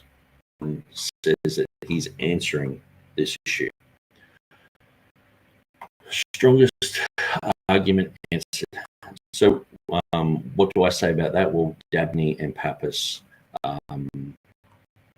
they have their own argument for that. Do I agree with Pappus here? I think he's explaining that in a very in a way that's basically just talking about that first issue of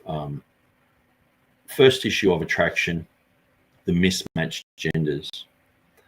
Then when we get to the syntactic parallelism issue,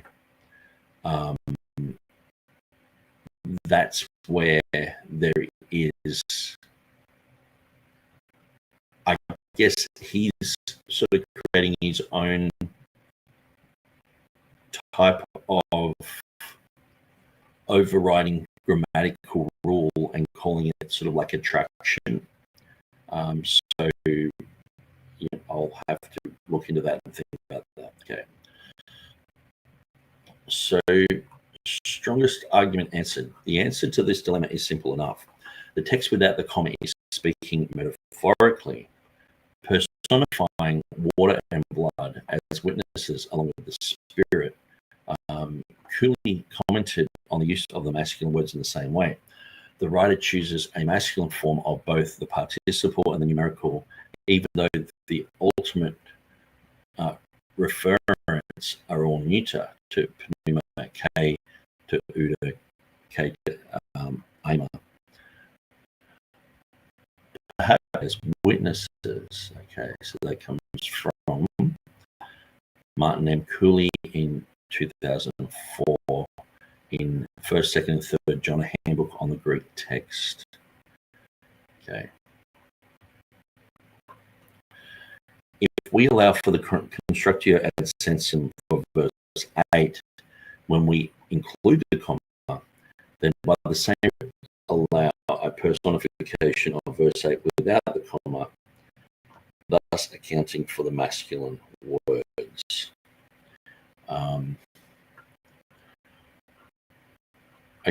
Okay, so I guess what's written here is Pappus, and who's the other guy? So Pappus and Dabney have made claims. Timothy Decker is saying that they saw that these claims, that they saw that there were going to be arguments against their position, so they've made claims to sort of preempt arguments against it. As to whether Dabney and Pappus are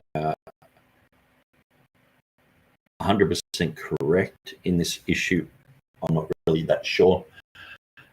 These aren't guys who I go to, so I'm not agreeing with them 100%. They do seem like they know what they're talking about, but when it comes to the overarching issue, I think there's more to it than that. And then Timothy Decker is saying, well, they're sort of admitting that there's an issue in verse 8, even with the comma there, so it has to be fixed. So the comma there, both of them are constructio ad sensum. Okay, so that's seems to be what's being said here. So hopefully I'm not misrepresenting that. Hopefully I'm still manning Timothy Decker's position here.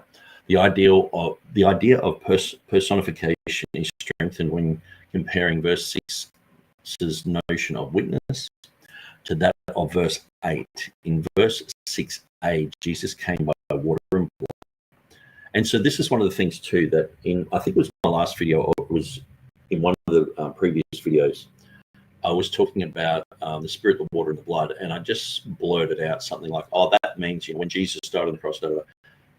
That was an old. Sometimes what happens is I have an old way of viewing things, then I study into it and I adopt a new way of looking at something. But because I haven't really looked at it for such a long time, I actually revert back to something old. And when I was listening to, I can't remember who I was listening to, but it was something to do with the comma. And I might have been listening to my own audio on my previous thing. Because sometimes what I do is during the week, I'll listen to that on like double time just to make sure that, I haven't said it, Satan is the Lord or something, done some really far out, dyslexic type of thing, dyslexic type of thing. And yeah, so the Spirit, the water, and the blood, when I went through verse 6, I was like, hang on, now Spirit, water, and blood, I don't really think that. I don't really think that it's to do with Jesus when he died on the cross. And I was like, hang on, maybe I'm confusing things here. So I just sort of mentioned that I did bring that up. I blurted it out, but it is an old position. So let's just continue. The idea of personification is strengthened when comparing verse 6's notion of a witness to that of verse 8. In verse 6, Jesus came by water and blood. In verse 6b, the Spirit is the truth. That's LSB. The phrase "the Spirit who bears witness" literally reads in Greek, the Spirit is the witness. To pneuma estin to maturon. The person of the Spirit is bearing witness to Jesus Christ, that he died. The word witness in verse 6 is gendered as a neuter, just like the term Spirit. Therefore, we have no grammatical discordance. Okay, so that's what he's claiming there. There is no issue there.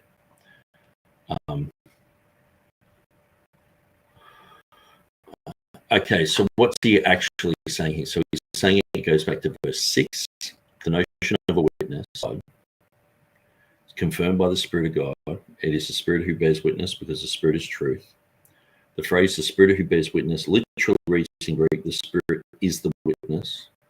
The person of the Spirit is bearing witness to Jesus Christ, that he came by water and by blood.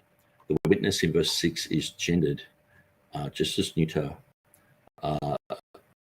just like the term Spirit. Therefore, we have no grammatical discordance. Hills. So Hills took this as an argument for the comma. Surely in this verse the word Spirit is personalized, yet the neuter gender is used. Therefore, since personalization did not bring about a change of gender in verse, such a change in verse 8. So he's got a footnote here. It's Hills 212. Okay, so we're nearly done. However, it was only the Spirit called on as a witness in verse 6. And as the Spirit is a divine person, no personification or personalization was necessary, and therefore no constructio ad sensum was required. The neuter witness may be left as neuter. However, later the Spirit, along with the very same water and blood mentioned in verse 6, are all three declared as witnesses at verse 8. And as water and blood are not sentient, they can only bear witness in a metaphorical sense. Therefore, John must personify them with the masculine three and the ones bearing witness. So this is footnote 7, and it says, additionally, Westcott says, oi maturiontes expresses the actual delivery of the witness, and this is a present continuous action. Okay.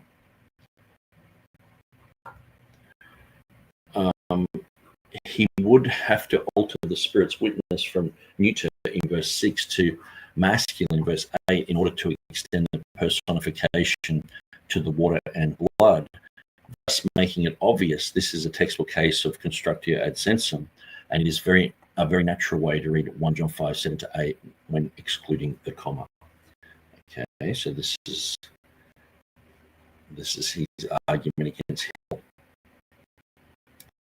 In one sense, my argument is that the constructio ad sensum is pointing out, and that defenders of the comma insist upon when the comma is excluded. The only difference here is that the sense governing the construction of the three neuters, spirit, water, and blood, is not the masculineness of verse 7. It is rather that the personification of the three neuters of spirit, water, and blood with the masculines, three are bearing witness, is required by the very same notion that they operate as witnesses. Those for and against the comma arrive at the same conclusion of verse 8, and the three neuters are a constructio ad sensum. We just get there from slightly different routes. Okay. So this is, I guess, what I was talking about, where people who actually do know the Greek, who understand that there is a solipsism there is a something that goes against the grammatical structure and basic grammatical rules. People who know Greek well know there's an issue here. People who don't, like James White and Stephen Boyce, they say there's no issue here. But it just comes down to then someone having the constructio ad sensum, having a story that goes along with it, having a reason, like the hymn theory of 1 Timothy 3:16 sort of thing. For those who might object to this explanation of personification, they end up arguing against constructio ad sensum. How ironic it is that those who demand grammatical precision and concordance at 1 John 5, 7-8 are willing to allow for grammatical disruption and discordance at other pet verses like Psalm 12, 6-7. And we will go through that after we've finished with the common material here. So why must we allow a supposed constructio ad sensum at Psalm 12, 6-7, arguing for the preservation of Scripture? See the blog article here. Yet we cannot make use of that same type of argumentation at 1 John 5, 7-8, excluding the comma. In comparison, we are straining the grammatical boundaries far less than Psalm 12. So I think, in a way, what's being answered here is the arguments of Pappus, the argument of Hill and Dabney. And I think Hill has the better argument. But, like, say, for example, where if someone was to say to me, can you explain this argument? I would simply, I'll go to my website. I'm pretty sure I've got it all written out there. If I can get my resource limit happening, here we go. Got my website. Now, if I go to 1 John 5, 7,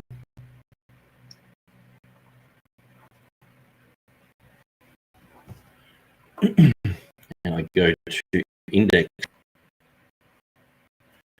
there is an article by Byzantine expert here in Australia. He lives in the same state as me, Gavin McGrath. I enjoy reading Gavin's material. I mean, he's an Anglican guy. We have disagreements, but he's very interesting. And his material here on the comma, to me, if someone wants to know about the grammatical issues to do with the comma, I would firstly guide them here so that they can read through. He tries to make everything simple for materia, you know, this type of thing. So you can actually listen to this. This is something that might help some people out there who are, you know, studying this type of thing. You know, you just keep reading through all this. Well, what you do is you just grab all that, you copy it, and then put it into even into ChatGPT. Sometimes it'll just read it for you, Grok or something like that. And also just putting this into ChatGPT and say, well, summarize this for me, you know, explain this to me, you know. And so, but yeah, definitely there is this is a very, to go through this, I'm pretty sure he brings up Hill's. No, he doesn't. I thought he did, but he might.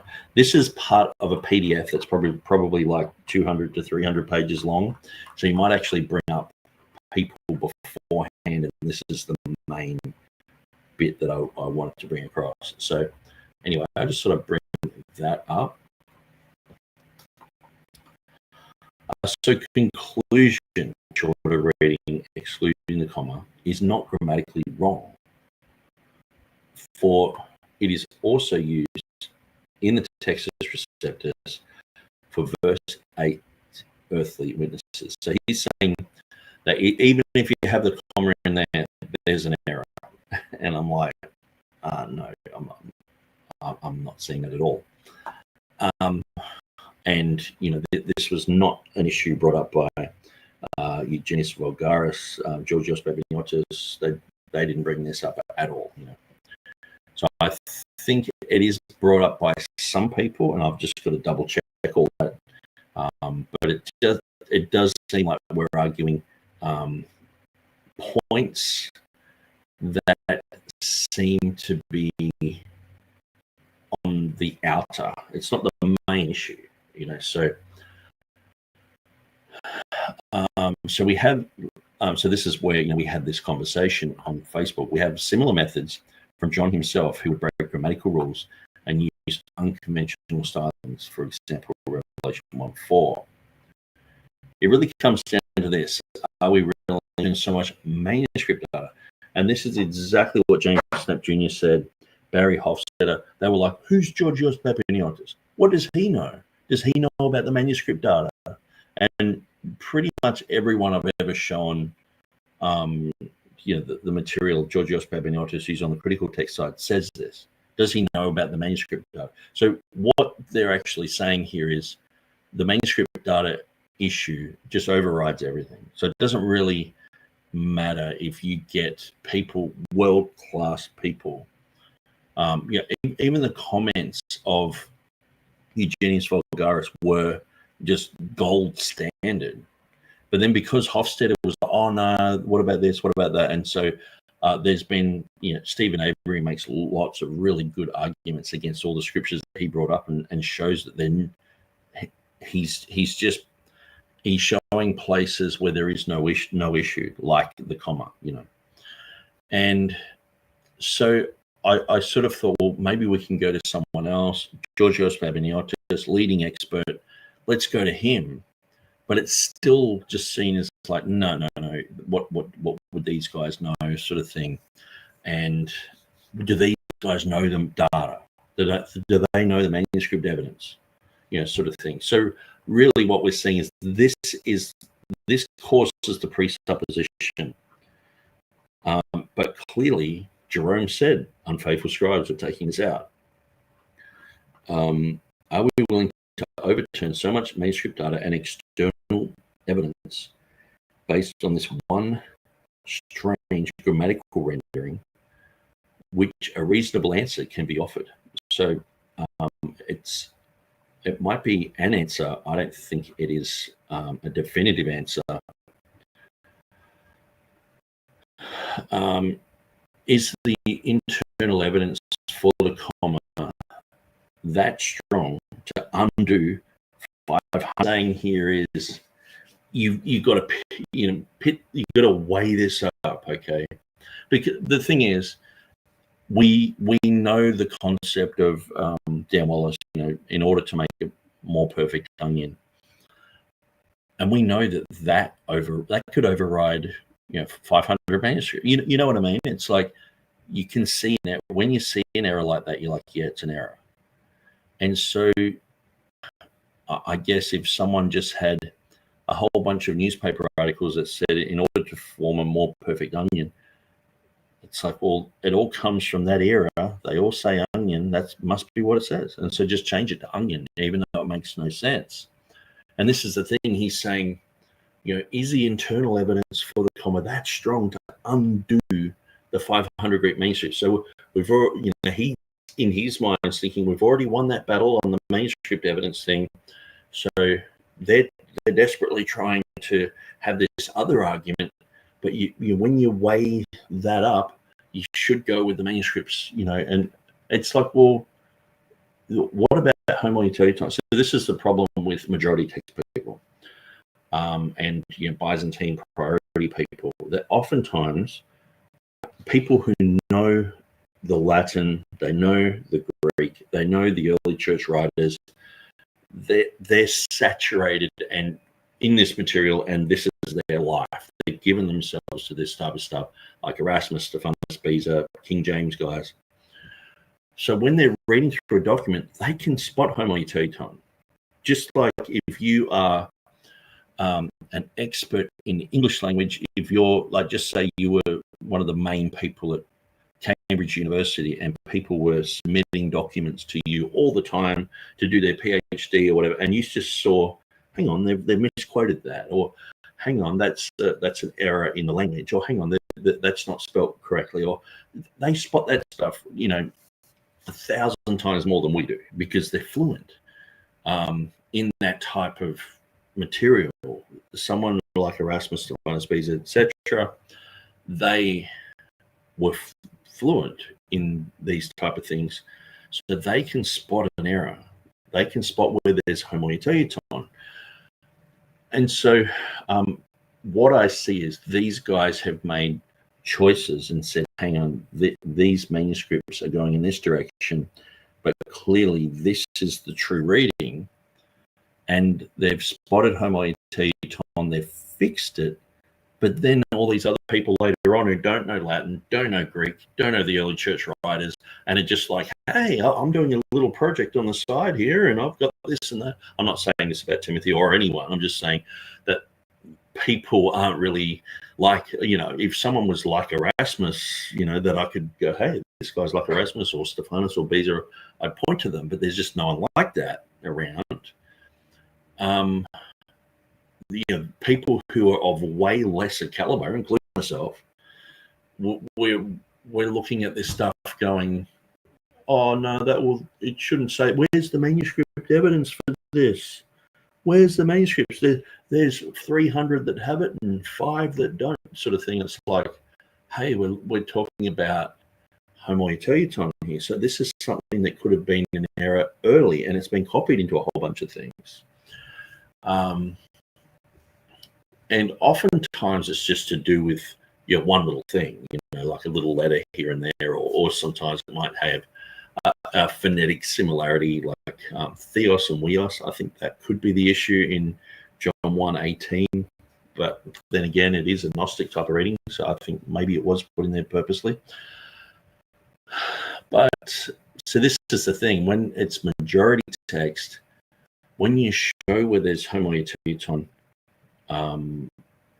many times they're like, yeah, but where's the manuscript evidence for that? And it's like, I'm not saying this is even to do with the comma, I'm just saying in general.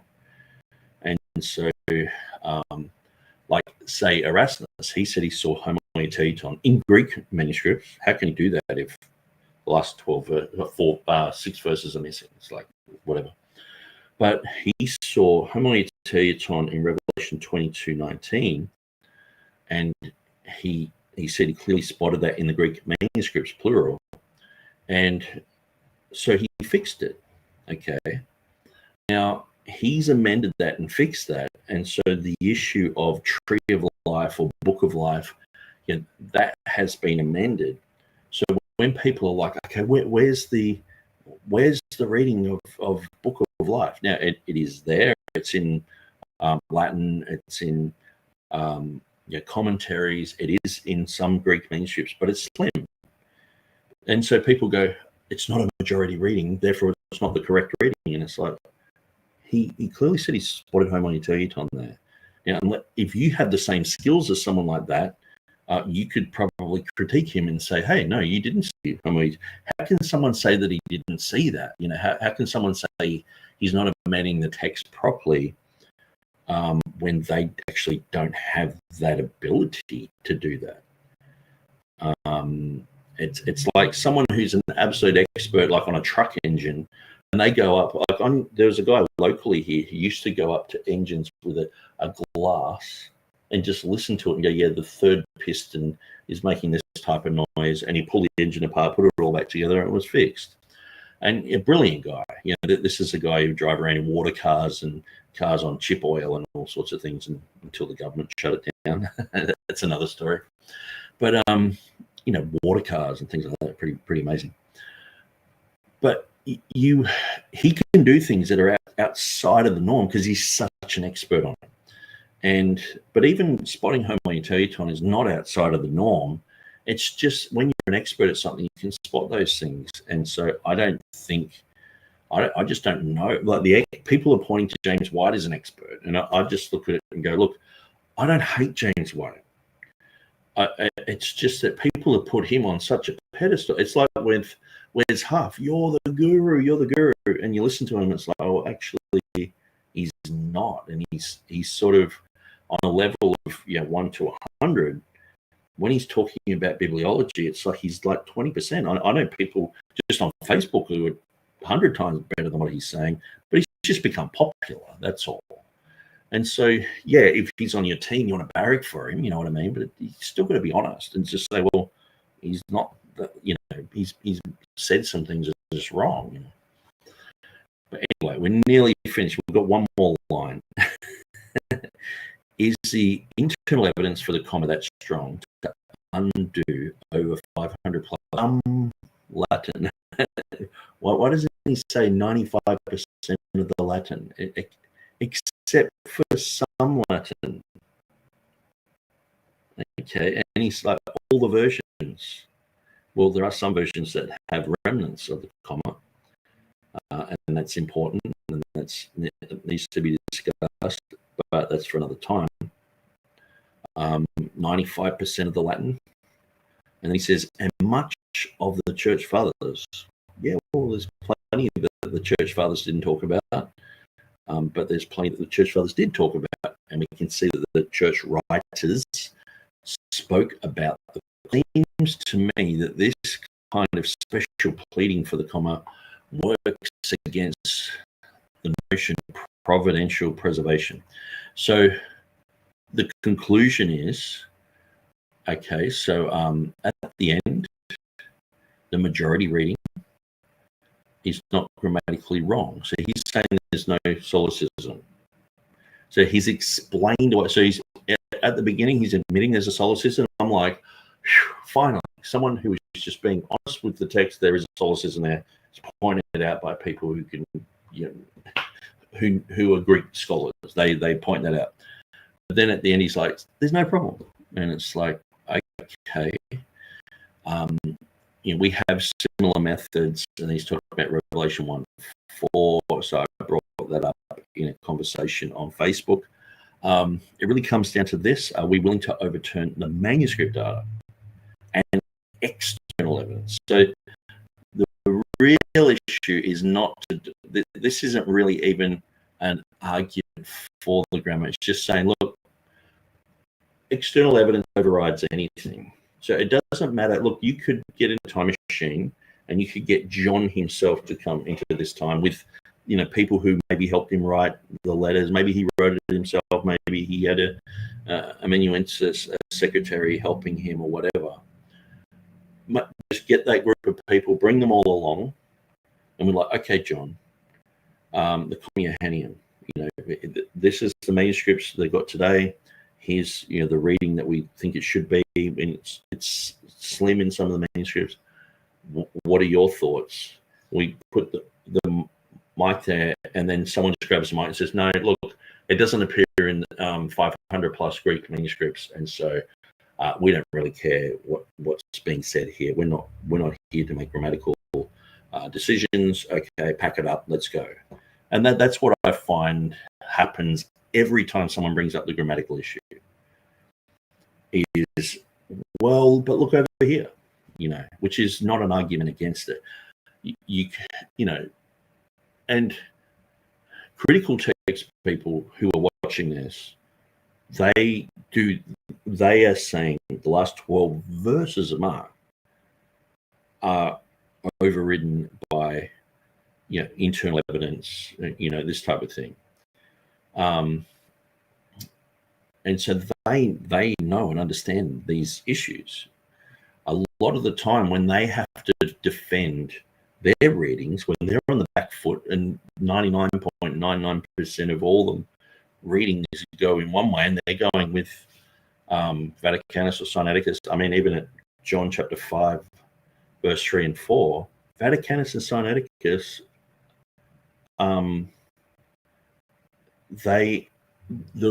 basically the reading is not even disputed among those. And so Jeff Riddle recently did and he did a program on that, and so I'm just thinking about that. But yeah, so anyway, conclusion is we got a pile of manuscripts that overrides everything. And so early church writers, we've just gone down the list and just made up a good enough excuse to dismiss all of those, even though it's not comprehensive. There's so many Father, Word, Spirit, all the way through the church writers that, how can you get around that? Like to me, someone being more honest, but on the other side would say, yes, this was an early thing. They're better off making up a different story. Like get young crowns involved, sit around and have a few beers and get on it, and just start chatting and saying, hey, well, maybe instead of the whole Cyprian thing, and it ended up as a marginal thing, and then it got back translated, from the Latin into Greek, and then it fixes the solecism, all this sort of stuff. How about we just have someone in the early church who didn't like John, and he wanted to put John in disrepute. He was the father of Gnosticism, and he just said, well, what I'm going to do, I'm going to create this verse and I'm going to put it in there somehow. And so he just started using it because we see it used. And so especially like, when you're looking at the 2nd century and you see Father, Word, and Spirit, and if you think I'm lying about that, I've got it on my website right here. One of the first things you can look at.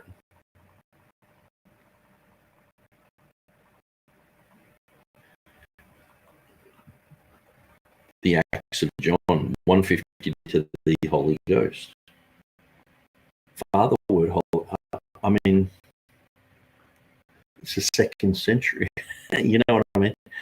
Then you're looking at the year 250. These three are one. Type of thing. Clement of Alexander, Tertullian, Origen, Cyprian, Theodora. There's so many allusions and people talking about the Trinity and then saying these three are one, and this type of thing. But even Father, Word, and Spirit. What? That is a very strong witness to the comma. And so, we're going over this stuff more and more and more, highlighting these things to show it's easier for someone to say, okay, in the early church, there was someone jealous of John. They had this concept of Father, Word, and Holy Ghost, and they wanted to push it into the text So they just kept bringing it up, and eventually, unfortunately, it started to squeeze its way into the Latin and into some of the Greek. And it's better to say that than to just go through the tick box and just put cross. When you're flying on a plane and you're going to land and they hand you this, have you got a machine gun in your bag? Have you got gunpowder? Have you got this? And have you collected some rare shellfish that's going to kill people? And you go through and you just go cross, and you just cross it all out. It seems like people just do that as a default with everything. When it comes to the grammar, well, we just cross it all out because of these manuscripts, And it's like, well, what about early church writing? Early church fathers quotations, just cross. Cyprian doesn't quote it exactly how I want it to be quoted. I mean, just look at Cyprian. Let's just look at this. Look how close it is. Okay, where are we? Cyprian, come on down. Look at this. It is written. So let me just get that. Okay.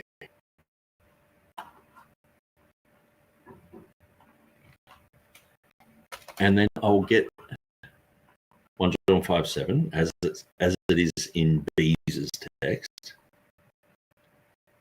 Well, actually, I'll get because it's in English, I'll get the King James.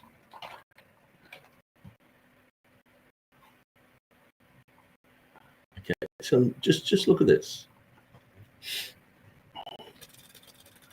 250 AD.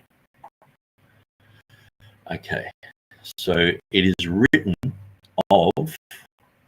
Okay, so here it has, and there are three that bear record in heaven. So we know that it's not exactly quoting it because it's written of or about these three individuals. This. So let's just get rid of that first bit because he's not mentioning the heavenly concept. Let's get rid of that, and we'll get rid of it is written of. Look how close this is. The Father, and now it has and. Okay, so let's just mentioning the exact thing, the Father and of the Son. So it just says the Father, the Word, and of the Holy Spirit and the Holy. Let's just put Spirit there, so it's not confusing to anyone. But it's pretty much saying exactly the same thing. Just doesn't have the of. And they show like look how close it is. It's, I mean, and people are like, that is not the comma Johannine. And it's like, okay. And so most people only point to these 3 at 1, but it's clearly, it is written of. So you're not going to, if I'm saying, yeah, he obviously summarizes it in the Father, the Son, and the Holy Spirit. He doesn't have the word there because he's speaking of what is mentioned earlier with the Father and the Son in John 10.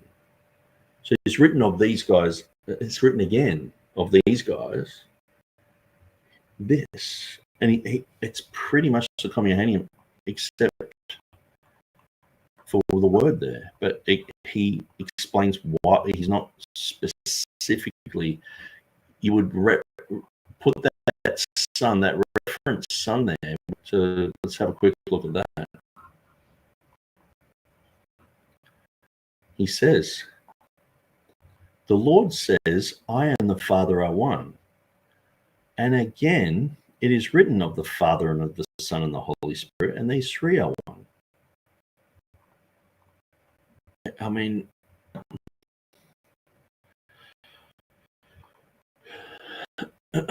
so notice Cyprian first says, the Lord says, I and the Father are one.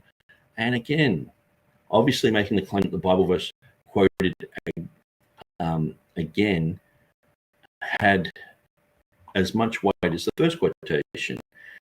Secondly, it confirmed of the Father and of the Son of the Holy Spirit.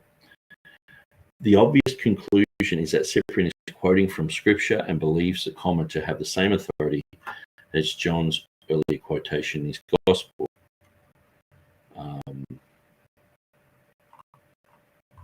So yeah, that's just explained away.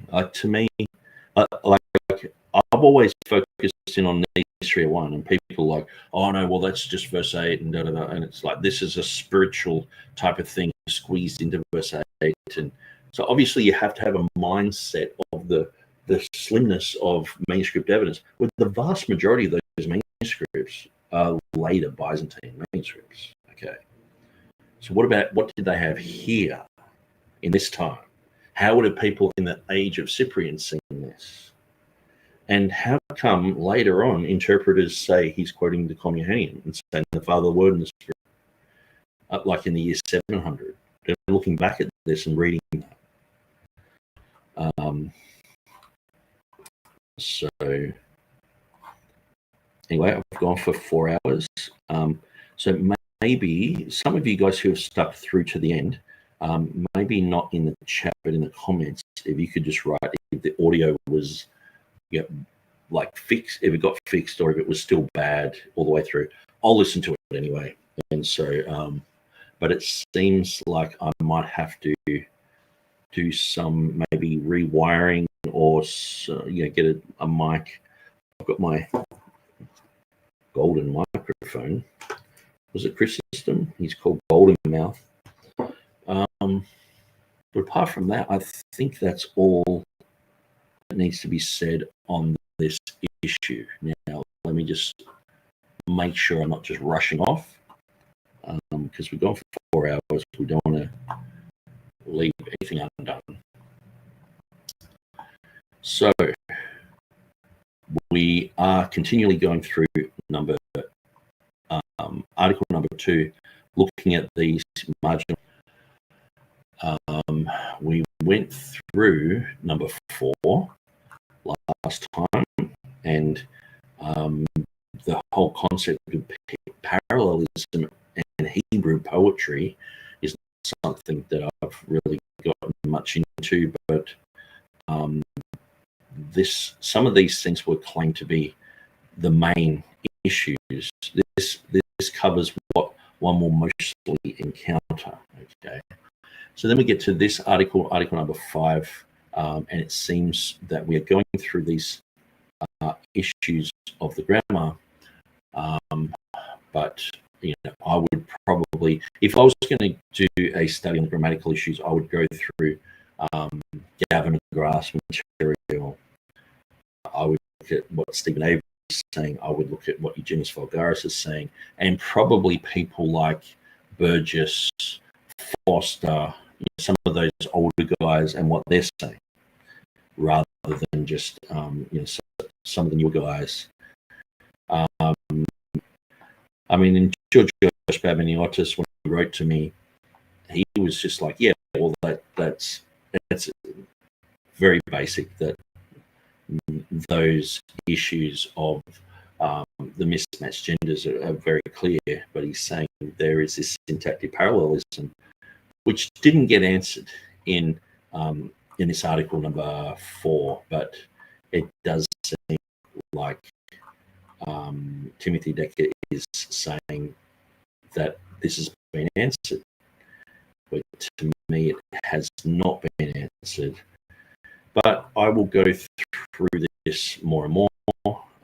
I will try and the pushback that I had, saying, well, he didn't know the comma. I mean, just because you haven't mentioned something doesn't mean it's not something that's unknown. I mean, the thing is, anyway. And then we're looking at, okay, this is the strongest argument of Papa. You would say, no, I wouldn't use Papa's argument. It's not the same as what's been talked about with Eugenius Vulgaris. And so then we have, an answer to all this. And so it's sort of like answering, I guess in a way it's a bit like, say, if you just say, for example, I'm not sure if this is 100% kosher, but just say you're a young earth creationist. Answers in Genesis are just the business. They're answering everything perfectly and really well and all the rest of it. But then someone says, no, evolution is the way to go. I've examined Ken Hovind, and his arguments don't make sense to me here, and here. Now, I know there are some issues with what Ken Hovind said over the years in many things. And it's probably the same for instance Genesis, but I'm just using an argument. If someone debunked Ken Hovind, it's like, well, it doesn't necessarily mean you've debunked the main issues here. And so that's what I'm saying. And so, but I'm not saying Timothy has purposely avoided those things either, because I've spent a lot of time thinking about this and going through and making articles and all the rest of it. And it takes a while to get your head around everything. And so, okay. So I guess in a way I'm saying that the Papias argument, or the Pappus, I keep calling him Papias. He's the early church right? Pappus and Dabney. So these guys have written about it, and I'm usually defaulting back to what Stephen Avery says because I would consider him an expert on this issue. He's the one who's gone through Grantley MacDonald's material and critiqued it to the point where Grantley was going to sue him. He was like, leave me alone. But and so he knows a lot of stuff. Now, there's stuff I disagree with him on, like, say, for example, Codex Britannicus. He thinks it is Codex Montfortianus. So I don't see that. So, you know, we're independent in our thinking and in our conclusions, but it is most of the time he's right. That's what I've found. I've studied things, and we spent about 3 months studying the comma pretty much in like together. Like him and James Snap Jr., they studied, I think it was a woman caught in adultery issue and the last 12 verses of the Mark issue. When it comes to the comma, I studied a lot of this stuff with Stephen Avery, and we would talk about it, think about it, and go through lots of stuff. And that was in that time when I contacted Georgios Babiniotis. I was contacting scholars everywhere. Lots of them just didn't get back to me, but Georgios did, and kudos to him for doing that. Okay, so we are going to go through article number 6. Now, it seems like article number 7, so next time, obviously, appear. So it keeps saying, you know, you're not allowed to preview drafts. And I would say probably it would make more sense that if that's a final argument, it would make more sense that they're waiting for, I guess, a bit of pushback, like I would, very cool interpretations and disagreements, Gregory of Nazianzus, the whole concept of the Trinity, Calvin, Matthew Henry, Luther, disputes over the legitimacy, Luther, and then some conclusions on that. And so, yeah, then we got number 7 in the pipeline, but he hasn't limited it either, which is probably good because he might make a number 7 and then have to make a number 8 because there might be pushback. But anyway, that's what's happening. So I'm sort of catching up, and it's probably going to be good that if we get to number 6, and then I'll go, and by then I should have lots and lots of things tidied up, specifically, you know, these manuscripts that I'm constantly going through and just checking out, you know, whether they're written after the age of printing or, you know, before the age of printing, or the marginal note was there and it's from Stephanus or whatever. So we're going to be going through all that, and at the end I'll make a video going through, most of this is larger Hixson stuff, but I'll go through this as well, and we'll go through and we'll look at all these. And so in the meanwhile, Johannine article. So I'll put that link in the chat there for anyone who wants to go through those. But I have down the bottom the Johannine and Greek manuscripts. So I showed this last time. This is what appears on James Snape Jr.'s website, and I think it was made by Timothy Berg. So it's got, you know, manuscripts produced before the 700s, before the 800s, before the 900s, because people like Mike Ferrando are going through saying, hang on, this manuscript here, when you look at it, you can see it online now, it doesn't have 1 John 5. So, yeah, of course it doesn't have the comma because it doesn't have 1 John 5. I think some of those things have, you know, caused issues. I would love to go through Mike Ferrando's material, actually, and check all that out. So, but when we look at it 100 and later, but all these all these ones without the comma, well, they're important, you know, sort of thing. But yeah, so we're going through these, and I'm going through a lot of manuscripts that are said to be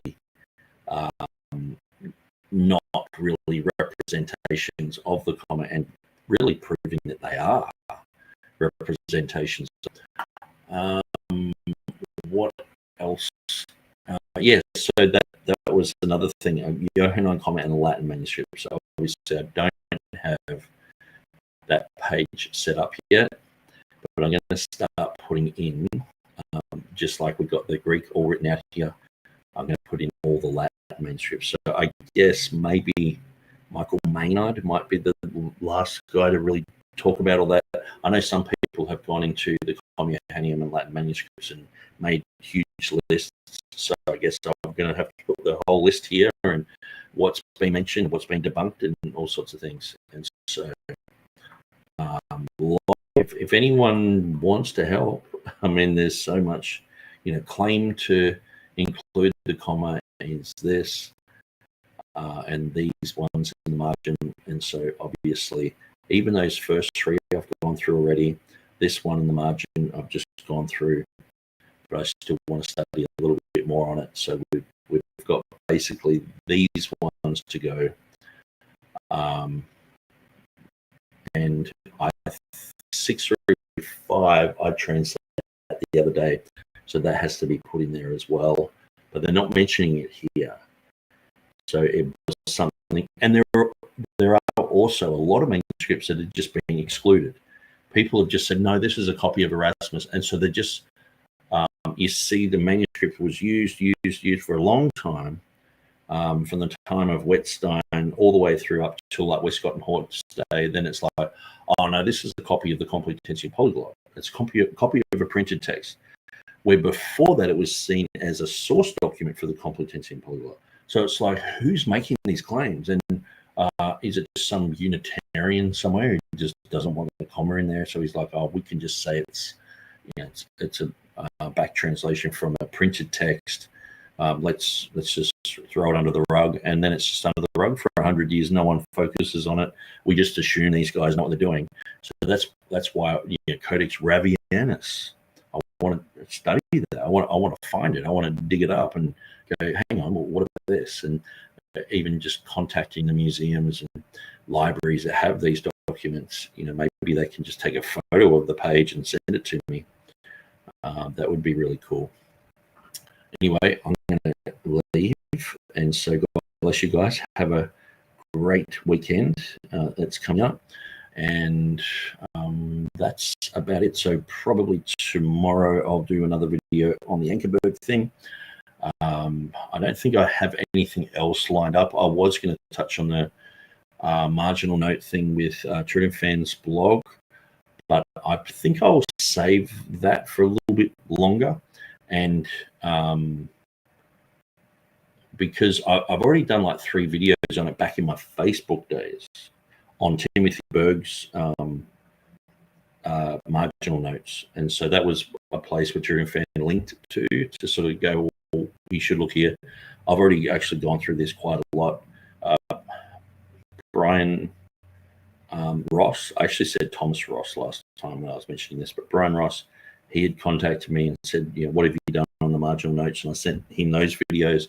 And when I went back through them, I was like, there's a lot that I've learned since then. There's a lot that I would tidy up, but it is a start. And so I'm probably going to have to go back through them, examine them, and it could be a good place to go through and really get some definitive material on this. So I've actually got a link here. Some of these are, or whether I've even changed my position on them or whatever, but I've got marginal notes. And so this is one of the things where, like, TurretinFan basically sort of copied and pasted that from somewhere, but I obviously already know these issues. Synod of Dort, Scrivener, Norton, but then we have the marginal notes, and I actually have a whole list that I'm working through. I've been, just chipping away at this, working through exactly what the 1611 says. So to nearly the end of Genesis 1, and the rest of them are just like this. But I'm putting it in a similar type of format, where you have like a little cross here. It'll have the reading of the greater light cross to rule the day. Then it has cross Hebrew for the rule of the day, and so on. And so when it's got underlined, it's to do with the reading. When it's not underlined, it's just to do with a reference. So, and to rule over the day is Jeremiah 31:35. So it's not really to do with, okay, this could be an alternative reading, or however people want it. 27 just yesterday when I revisited this article, and it actually has the wisdom, the apocryphal wisdom. So yeah, it's very interesting going through this material, and yeah, I guess too, it would be maybe what I can do is put all those into hyperlinks to some, so that way going through Genesis 1:1, it can just be looked at. And maybe what I could do too is, after I've done like a chapter of Genesis, I can grab all that and actually put it as margins. Maybe having like the exact King James 1611, written out with all these notes on the side, exactly like you would see it. That would be pretty cool with all these links, So just in the comments if my sound sucks. I know it was bad up until I restarted my computer, and a little bit after that, but if it has gotten better, that's great. But if not, I'll have to work those issues out. So God bless you guys, and we'll see you again soon.